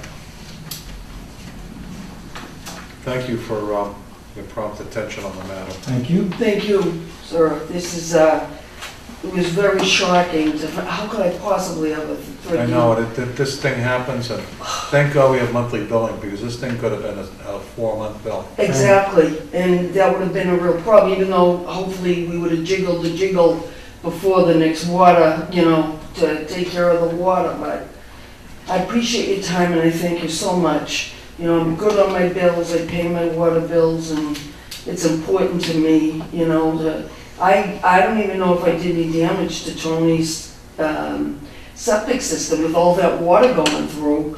You know, what could have happened, I don't know. But in any event, I appreciate your time and I thank you very much, gentlemen. You're welcome. Thank you. Okay, Carol Powers? um, What do you recommend, John? Yeah. Give us a synopsis of what happened. It was here that there was one day, or a couple of days here where they had this spike. And this,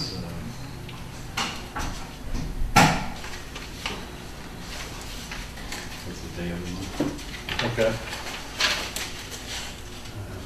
So they had an unexplained spike, and then it was, all of a sudden it was missing? Yeah, it Okay. went back down and Did you ever work on the policy we asked for last meeting? As far as how we should handle these? Do you have a policy you can recommend? I think, you know, if there's a discrepancy in what they think they've used, and there's no evidence of a leak or nobody's found a leak, I think you should offer to, you know, I mean, at that point, they're questioning the meter. Correct? I don't know. Well, yeah, I mean, you know, they're saying they weren't there, or we don't have a leak, or we can't find a leak, or, you know. Yeah, but there's not a leak now, Right. so. So it's hard to speculate what exactly happened. Yeah, but did they say they did anything? No. Okay, so.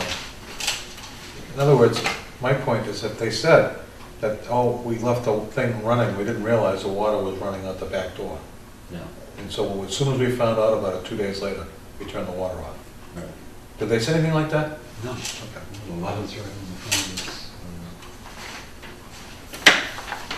What's the front, what does it say? Can you read it along?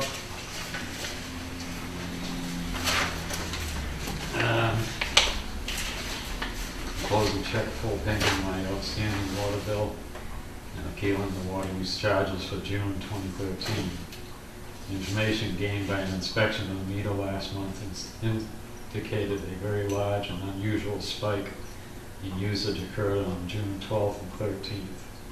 As I mentioned over the phone, before the regular meetings while I was home at the time, there was no extraordinary usage during that period, no water running, indicating the water main break near the street, no unusual pooling of water. Quite conscious of my water use and the sounds of running water. It was about maintaining the property alone. I'm convinced I did not use anywhere near the volume of water that seems to be indicated on the meter reading and the bill. It is unprecedented and inexplicable reading. If it did in fact occur, I consider excessive use of water from my water main to be theft from some source of which I am unaware. I'm quite disturbed about this occurrence and concerned that because it remains unexplained, it could happen again. I'm therefore appealing the charges for June and trusting whatever proof of theft caused such an extraordinary spike on the meter will not recur. Thank you for your consideration. Mr. Chairman, I'd like to make a motion that we split the difference and it happens again, so I have to pay to get the meter tested. Do I have a second? I didn't give it, Susan. Stu said split the difference, or cut the bill in half. And if it happens again, they have to Pay to get a meter tested. get a meter tested. And move on. I'll second it. All in favor? Aye. Aye.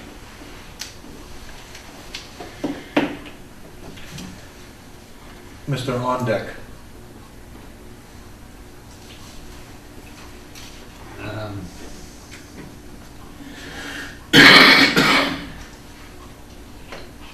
Once again, this was one that we checked and didn't find that we had. Where's this one at, John? The gentleman that came in probably 2-3 weeks ago, Wilson Pond, I believe, Yes. had a one-day spike, is that correct?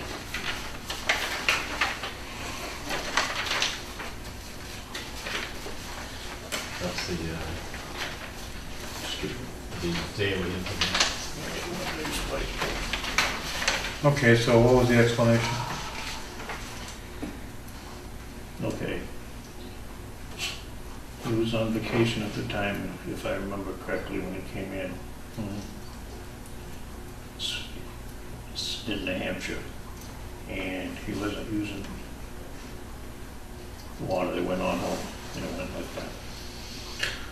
All right, so didn't we do the calculation that it looked like somebody was using up 8 to 10 gallons a minute? Like somebody left the hose on?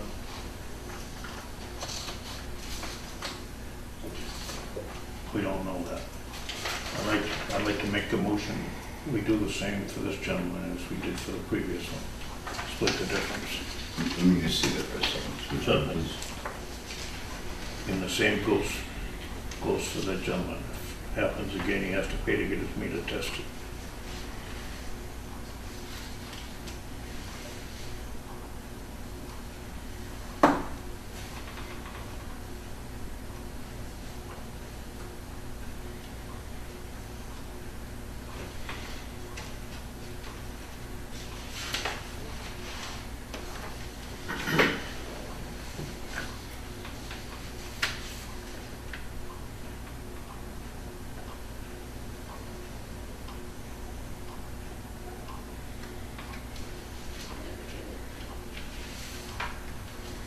I'll second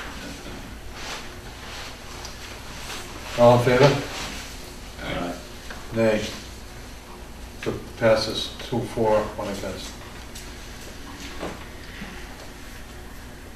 Frank Avita. Frank DeVita.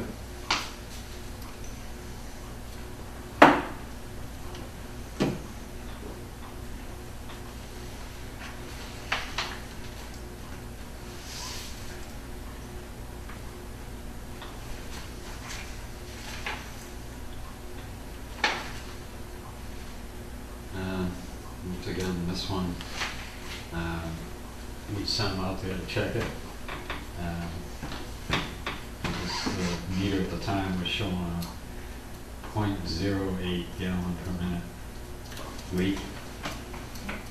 In one of his emails, he says, a knowledgeable gentleman came by last week to read the meter. He said something in my house was leaking or running water. Suggested it could be the toilet tank and told me what to do. I think I corrected him.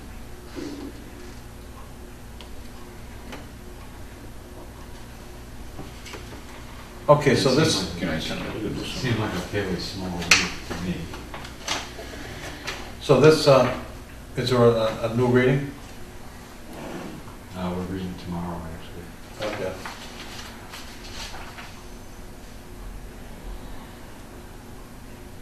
Well, he thinks he fixed it, okay, so. Why is this inconsistent? So this is like the irrigation. I'll just see that one done. And where's the one he's looking for an abatement? Looks typical here. Oh. What's his average bill and what his bill, does his bill spike to? And this was a constant.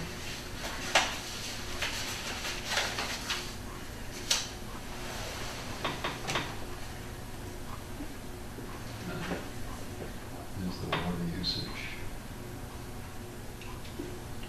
So another, This reading, 1,000? last reading. And there's the two. Another 10,000 gallons? Yeah. So why doesn't the chart reflect that? Why does it look like it's? John, What's that? why does the chart look like it's up and down like a roller coaster? Anyway, and then it doesn't reflect it in the,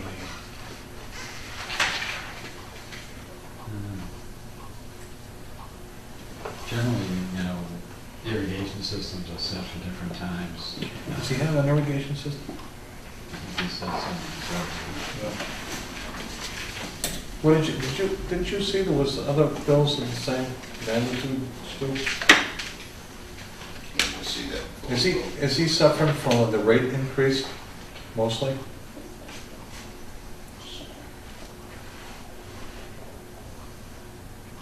Sounds like in the letter.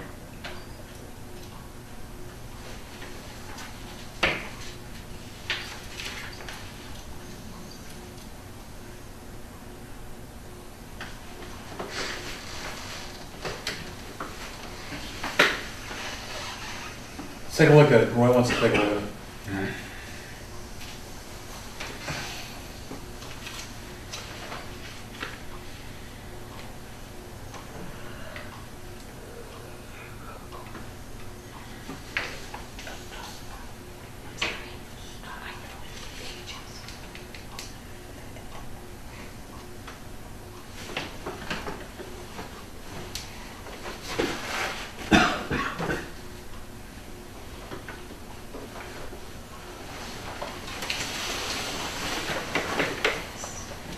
This is one of the bugs.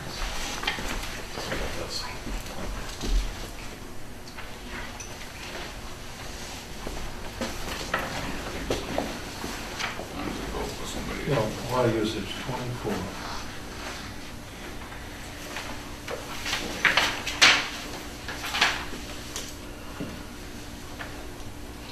I don't see anything unusual. I just can't see, you know, people that want to have sprinkler systems and they want golf courses. I just can't see how we can help them out. That's my- What do you recommend, John? Well, once again, like I said, there wasn't a substantial leak there. Okay, so it's normal usage? Is that what you're saying? Well, it doesn't look to be normal from the bill, but there's been some Well, past. yeah, there's a lot there. There's a lot over 20,000. Isn't it? Or is it, we look at quarterly stuff back when we get down there?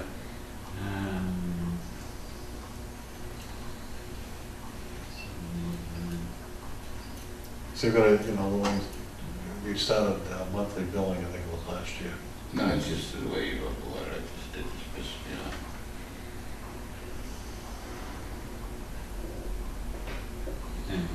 When did monthly billing start? Last year, right? Last January, right?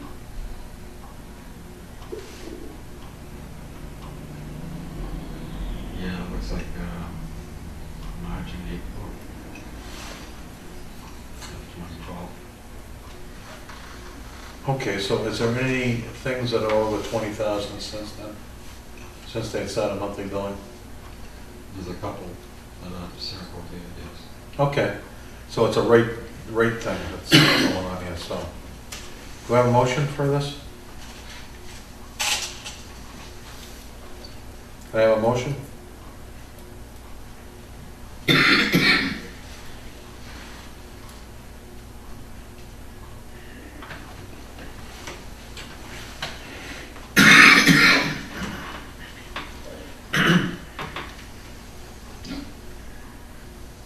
A motion to reject the abatement request? I'll make that motion. Do I have a second? I'll abstain. I'll second it. All in favor? Aye. Aye. Janet Blanchett.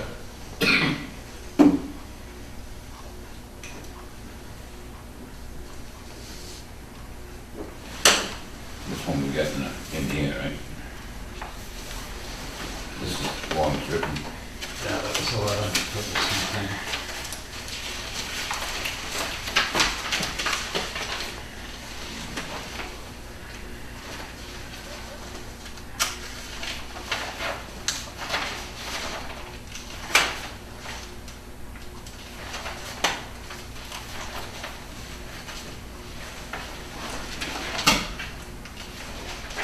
Give us, give us a rundown, John.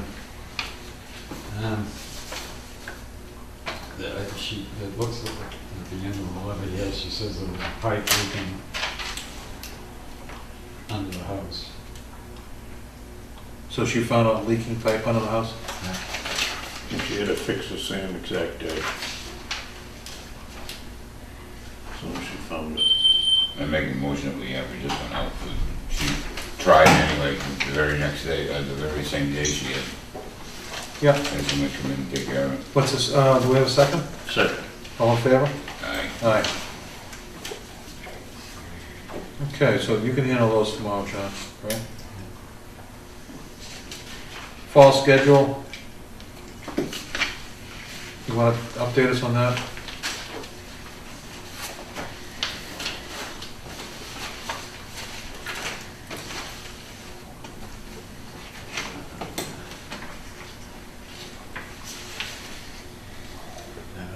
Lead and copper testing is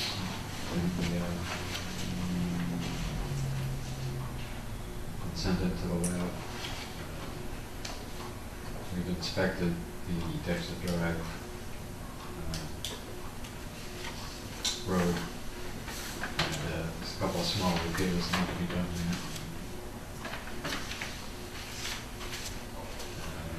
There was a hydrant hit up on Havel Street. They called to get the,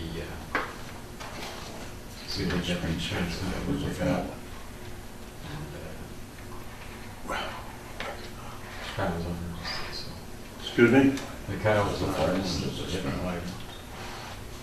So we made We're up still the over here. reimbursement to repair it. So what are we doing with that? You got a hydrant that's not working? It's shut off the gate. Okay, so what are we doing? Well, I mean, we'll repair it as soon as we can. When will it be repaired? Well, as soon as possible. Where was this at, John? Way up Havel Street. Do we have the hydrant here in stock? We have a hydrant stock. Let's do it tomorrow. We can't have a hydrant that's not working anywhere in town. Where is this hydrant at? I think it was 688 on the local address. We're waiting around for an insurance company and the guy wasn't even insured, right? You can have 365 hydrants in town and one's broken, that's the one you need. Where else in Havel Street was this? Way up. So, do we have the staff to do it tomorrow? We have to read meters. Okay. Can we read meters on Thursday? You're not finishing the comment tomorrow? How long does it take to fix a hydrant? Could be an all-day job. One of those things you could do in 3 hours or 7 hours. Well, I make a motion that we fix it, you know, we don't think around anymore with this, we just get a thing fixed right away, okay? Good, we got, it should be done. What you want with camera? Yeah. We need to get that thing fixed, John. If something happens, we're liable because we don't have a hydrant that's working. Tomorrow's Wednesday, can you fix the hydrant tomorrow and finish the comment on Thursday? Once again, we gotta, to hold the cycle, we have to get the meters done, we have to get the stations done. So, I mean, this is embarrassing down the common. I know. Pipe sticking out of the ground and the trees need water. We've only got so many people who use this. so do we need to hire somebody to do this? Might be a good idea.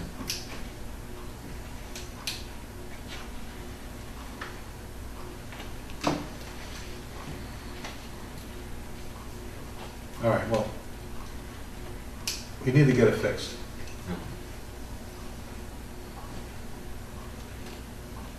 The hydrant has to be, excuse me, the common has to be done before somebody gets hurt down there with pipe sticking out of the ground. Okay, so, I asked to get the supplies a month ago.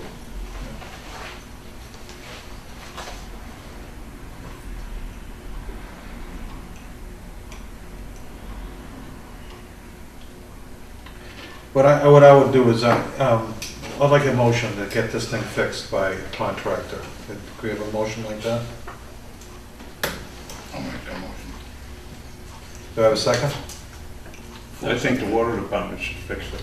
Well, I think that should get fixed regardless, but I think that whoever fixes it, or whoever pays for it, ought to sue that person, and then get that thing paid for. Well, Okay? back to the insurance company anyway, correct? There's no more insurance company, that's not a factor. The guy Those was, guys didn't have insurance? he wasn't even insured.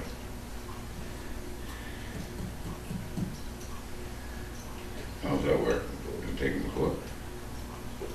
Small claims. What's the hydrant cost, John, to purchase it?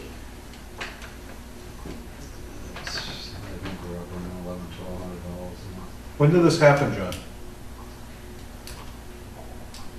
Just recently. It was over a weekend, I believe. A couple of weeks ago.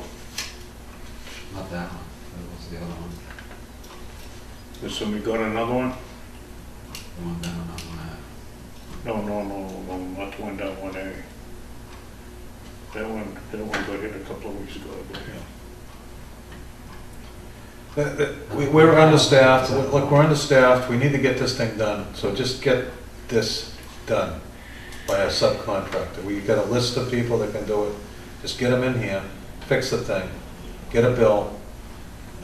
Well, you gotta talk to Laura to figure out how we're gonna pay for it.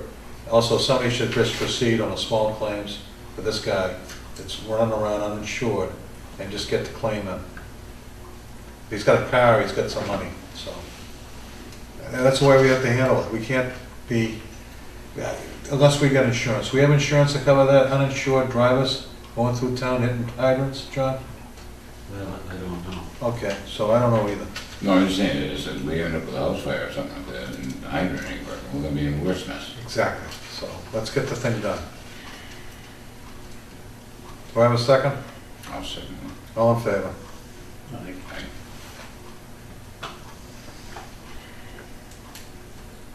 Right. So you'll be down the Coleman tomorrow, John? If you're farming out the hydrant. Okay.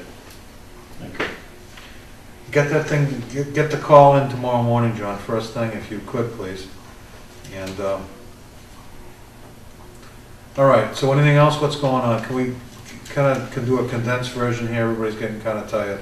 Yeah, the rest of the stuff, I just put it in bold, it was new stuff. Town comment, install irrigation line around perimeter ground box. So that's We have all already the done. parts for that? Ready to Yeah, go? we just had. Mine's all in, just have to open up the spigots, put the work boxes Okay. and connect it A up. couple of things from. How long is that gonna take, John? How long does that take? I would have to dig into ground boxes by hand, make the connections. Can we get some help from the highway department? I can try.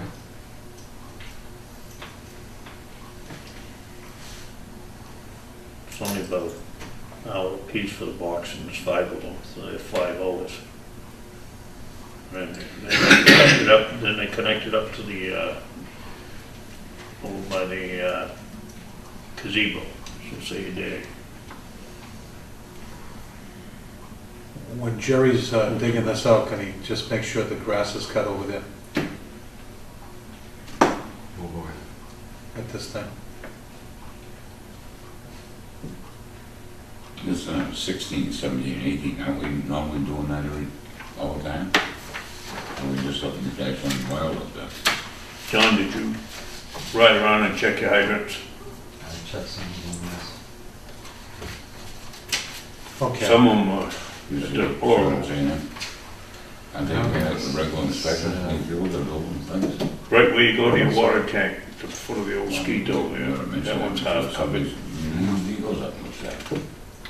John, who's inspecting the Village Green project and Raleigh Country Club? Who's doing that? Usually one of the guys stops in. We're not holding them up at all, or are we? No. Okay. Is this Can I ask you a question, John? on 16, 17, and 18, John? And we wish I'd help. Is that something that you can write up and double check yourself so you know what's going on? Okay. You know, just to make sure it's getting done. If we're short-handed, is what I'm saying. The guys are out fixing a water main or something. Just as long as somebody is keeping an eye on these contractors, is what I'm saying. Yeah. You know what contractors are like. Yeah, you should drop in a couple of times and take a ride downtown and get the mail. Just swing over Just there. just keep an eye on it, that's all, you know, and swing in and out of these places, you know, 2 times a week. All right, hydrant clearing, is he done? We had done all 365 of them. No, so he's got some more to do. Okay. How many has he got to do? Can you find out how many, you've been riding around looking at the hydrants to make sure there's some really problem ones, or? Yeah, in between trying to get a lot of this Yeah, okay. other stuff. There's a couple on Route 1A that you cannot see. Like you 2 were trimmed and then the 3rd one was skipped.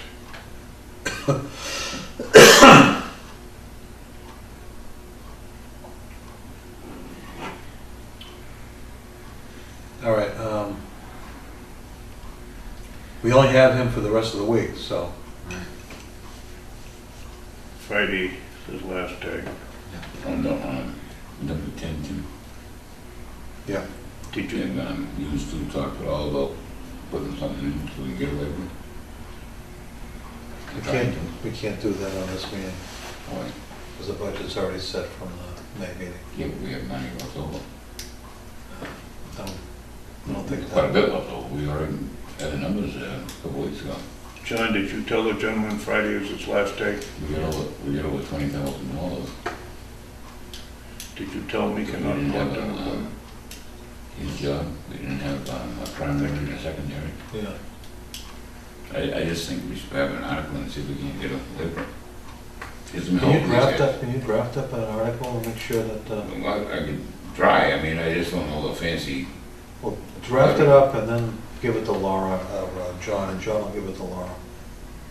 no, I'm saying just get some help in here, I mean, there's so many projects. Well, the other thing I was thinking about today is that they had a staff meeting, and maybe we can get some extra help with another operator.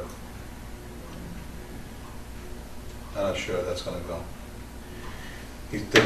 What's the status of him? Did he accept the deal where has to go down and fill out the paperwork tomorrow? He called me back. I'm talking about Glenn's Yeah, contact, the guy that's retired. just before the meeting tonight, he called back and said he'd be willing to. He can work up till the 23rd, and he's going on vacation in October. Okay, this might work out. So you're telling me get himself down to the town hall tomorrow? Yeah, I gotta call him back tomorrow morning. Okay. Clear it with you guys. Well, personnel, we're still in the process of hiring a secondary operator. This guy's available on a temporary basis. He can do a temporary fill-in for the position, which is a secondary operator. I talked to the town administrator, today, and then what happens is if he fills the paperwork out and passes the background check, which is kind of easy because Glenn knows the guy personally and he's a good operator, and we can use him until we get the secondary operator filled. So that takes care of some of our manpower needs right off the bat. But it's got to be a specified time period that he's on board or he's going to be hired. So that's got to be done. So we're not talking like 30, 60, 90, or Well, we're hoping to get somebody, the next motion is going to be, we're looking at, selecting somebody for the permanent permanent secondary operator. how many guys we got left that are still interested on our list that we? Well, we've gone down the list. I know that we have, one of the guys I talked to is interested, but John, you can pick us. Let's get this other thing. This guy's gonna fill in until we hire a secondary operator. If we were to hire a secondary operator right now, it would be at least 2, maybe 3 weeks to get him in here. So we need to get somebody in here right off the bat, so that's what I we're doing. agree. So, he knows he's gotta go downtown and fill paperwork out tomorrow? Well, I told him I had to clear it with the board. Okay, so let's clear with the board. You guys have any problems with that? Do I have a motion for that? I'll make that one. A second? Second. All in favor? Aye. Unanimous. So that takes care of a temporary secondary operator. The guy's, he's more than qualified. He's got several years. He would qualify for the primary operator, so. And Glenn knows his capabilities. Glenn's vouched for him. We can get him in here. Get him in here Friday if we can, okay? It would involve doing a wage action. John, you can sign that. Okay? If you need me to come in and sign the wage action, then I'll sign it. So we'll just get that ball rolling for this temporary thing. You gotta clear it, through downtown, but it's gonna be okay. All right, so the secondary permanent position. Did you find any candidates that are willing to come in for the are interested in the permanent position for secondary operator? Well, we talked to Peter King, right? Yeah, we talked to Peter King. Peter King came here. He was in an interview. We interviewed him. Tough show. Yeah, He's not interested, it is. he's interested. Okay. What do you want to do? Sorry. Then we have another one. This guy has applied before and he sent me an email on the 19th. And he said he's still interested.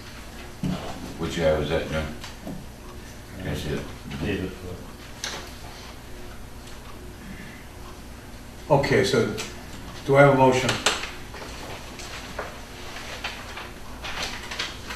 The motion would be to hire one of these people as a permanent secondary operator, contingent upon them passing the background check and reference check.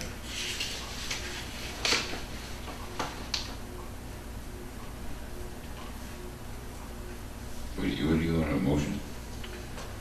You need to pick one guy and say, I put forward this guy, and we want to hire him as a permanent secondary operator contingent upon him passing the background or, Is the Reference primary check. and a superintendent gone over this? yeah. Is that primary and secondary, I mean, a primary and you have one you want to pick? Well, we had looked at these two in the beginning, but he hasn't seen the ones that I dug out since. I just feel that we should make it somebody that the council was working with and their qualifications. Who do you feel comfortable with, John?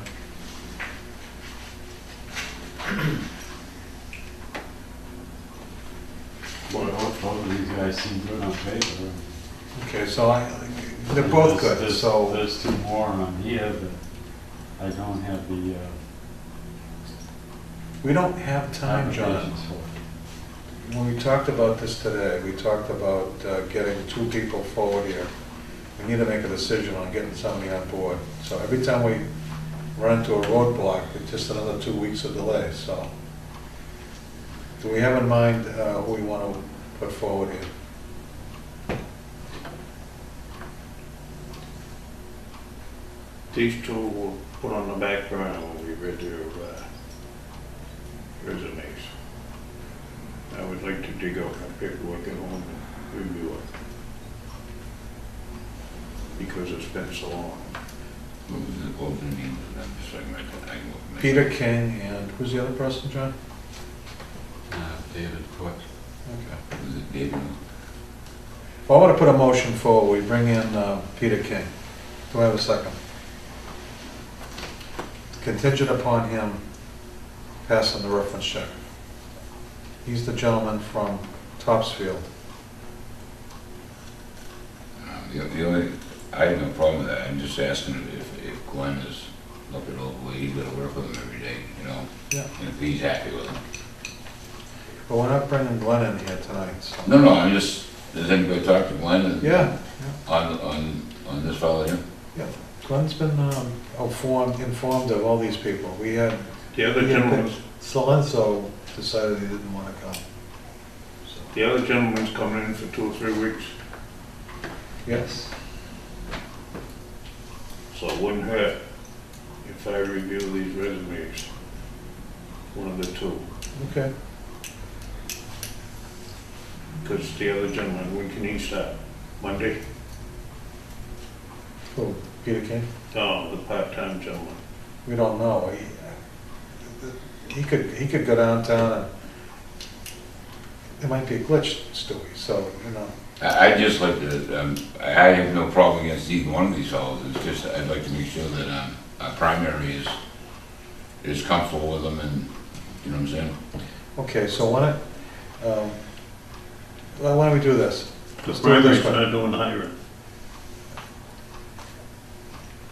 Why don't you two guys get the references for these two gentlemen that are put Set up the forward? house, yeah. And then start calling the references and find out who you'd like to put forward at the next meeting, Okay. okay? Fair enough. So that's the motion. Stu and Roy are gonna do reference checks for the permanent secondary operator. And bring forward a candidate The next meeting. the next meeting. Okay? Do I have a second? Second. All in favor? Aye. So next meeting, next Tuesday. Yeah. What's the date on that, Roy? May the 1st, correct? October 1st. Thank you.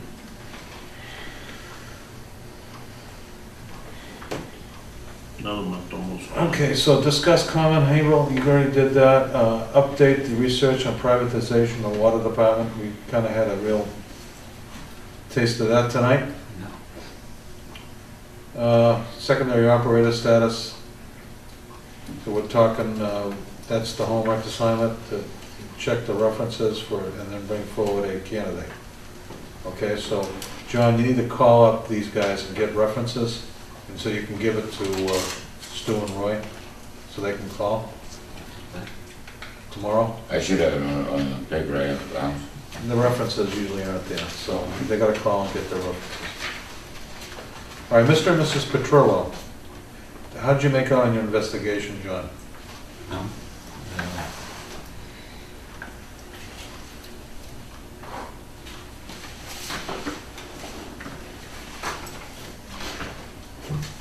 This was the, I think you might have seen this before.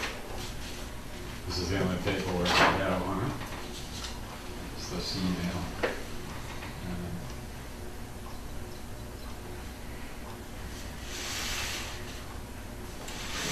I spoke to Ron, there was no delivery slip given in the field. Laura asked Ron for the slip on Wednesday as well. That's why she called Casella. I think this may be typical since the dumpster needs to be weighed before billing the customer for the load. So, do we know for a fact that when they pick up the dumpster, that they exchange slips? Or, I don't, I don't. see, did you check did you check with them down there that when they drop off, when Casella drops off cans, do they give a slip for somebody to sign? Or they just drop it off someplace? That's why I called John and asked him about it, and he sent me that email. Yeah, but that doesn't tell us whether they have slips when they drop the canisters off or not. Right. They called Casella and they sent over that second sheet. Okay. That's all I've been able to get so far. Okay, so what you're saying is that Mr. Petrillo told us that his address was on here, and it isn't? I'm not saying that, I don't Okay. know that for sure. All right, so part of the investigation was, let's find out about the, whether they dropped, with this slip that he says he saw his address on. Right. So either they do it or not. We gotta find that out. I've been trying. He's gonna make a copy of that, so we'll get a copy of that. Do you ever deliver, have canisters delivered? Yeah, we have, usually somebody puts a barrel out or a steak out or a cone out and tells you to drop it, and when you pick it up, you just, you know, you take it to the landfill or wherever you're going with it. It gets weighed and So there's no, there's no delivery. nobody's signing anything? No, I mean, all the times I've delivered for Waste Management with a roll-off trailer and Casella and stuff, we never had a slip that we dropped off. And somebody leaves a cone out or a bucket or something, tells you to put it by the bucket or the cone or whatever they put out there, you know. There was never an actual slip, you know, that I mean, in all the years that I've done containers up, you know. Okay, so did you talk to Ms. Petrillo at all? I talked to Mrs. And what did she say?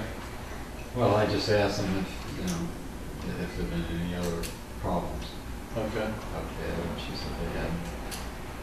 Did we ever get any signs made for up there like I suggested a couple, 3 weeks ago?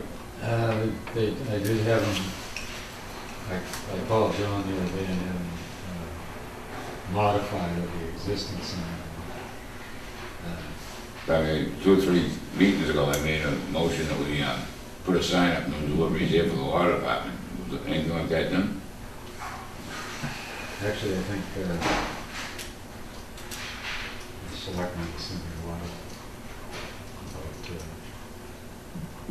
about, Were you at the? Yeah, last night's selectmen's meeting, they were gonna send water commissioners a letter outlining That's a Kinsman, I think. a larger sign to put up.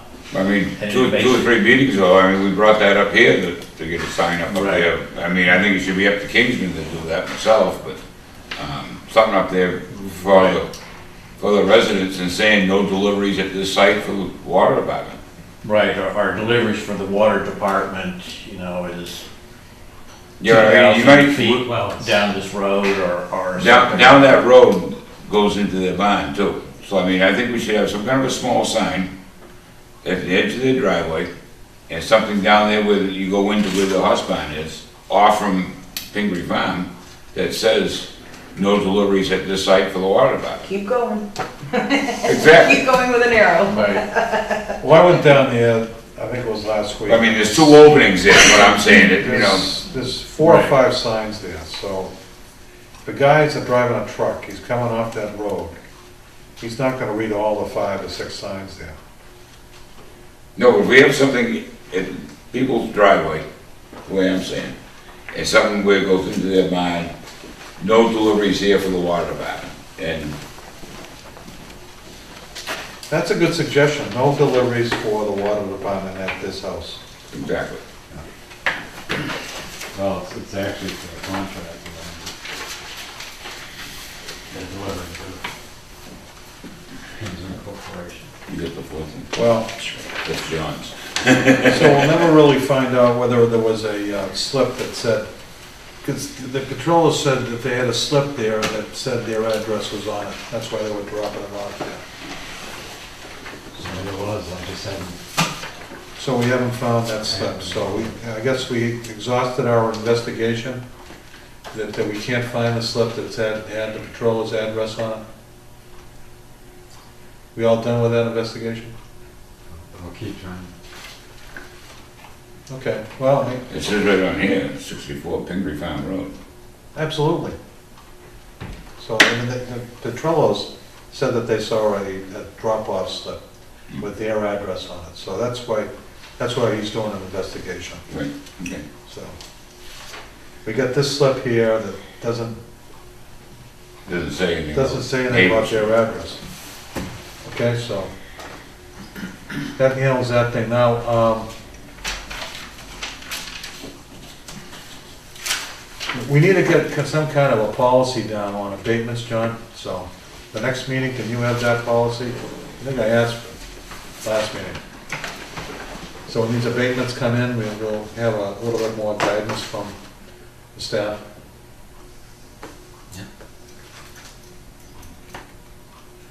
Maybe you should, the board should have some input as well. Yeah. Why don't you come up with a draft policy so we can all talk about it? What do you think? Yeah, I think we ought to draft up something, then we can tweak it and change it the way we want. Do I have a motion for that? I'll make that motion. All in favor? Aye. Lay a motion to adjourn? May I ask? Oh, wait a question? minute. I'm sorry. On, She's gonna talk about colors, right? no, not today. You gonna talk about Penachuk? No, on the agenda, it says to discuss potential fall meeting warrants, excuse me, yes. Last meeting it said that there wasn't going to be, has that changed? Well, we just talked about that a few minutes ago, Jamie. And I'm gonna sit down with Laura on a draft to see about the money that's left that we didn't have, primary and secondary, and plus his job for a few months. Right. There's some money left there that's already in the, it wouldn't be any money, it'd be like a transfer thing. So I'm gonna sit down with Laura and see if we can, put something in for a labor to get some help for these guys. Okay. If you do that, we have a finance committee meeting next Tuesday at 7. May I ask that that be put toward the front of the agenda? Only so that when I leave to go to FinCom, I'll be able to present it. I have no May I problem ask with that. that? Thank you. Okay, so I'll get over We with Laura put the- tomorrow and see we if we put can come up the, with something. agenda together for the meeting, can you put that on the top? I would appreciate that. Thank you. I think we gotta go to selectmen too, don't we? Right, you have to go to select one first, but we'll always be aware of it and What do you wanna hire a labor for how long, Roy? For the rest of, the, fiscal year. We'll do about half of what we have left in there. With the numbers that I had, I don't have that with me, it's at the house, but I think it was 18 something, or 19 something. And the most one we need is maybe. What do you do with them in the winter? first. Work them, Where?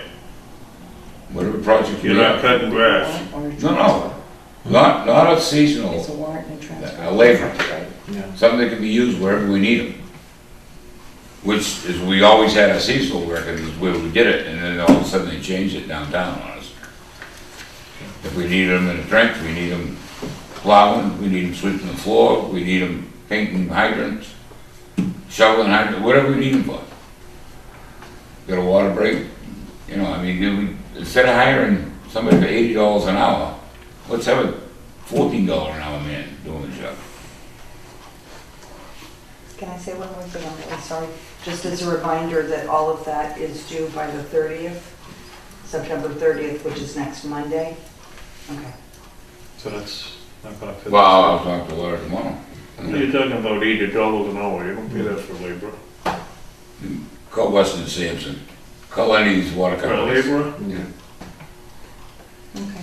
Thank you. I And they're appreciate it. done. Yeah, you might have to go with some type of an open warrant or something like that, but.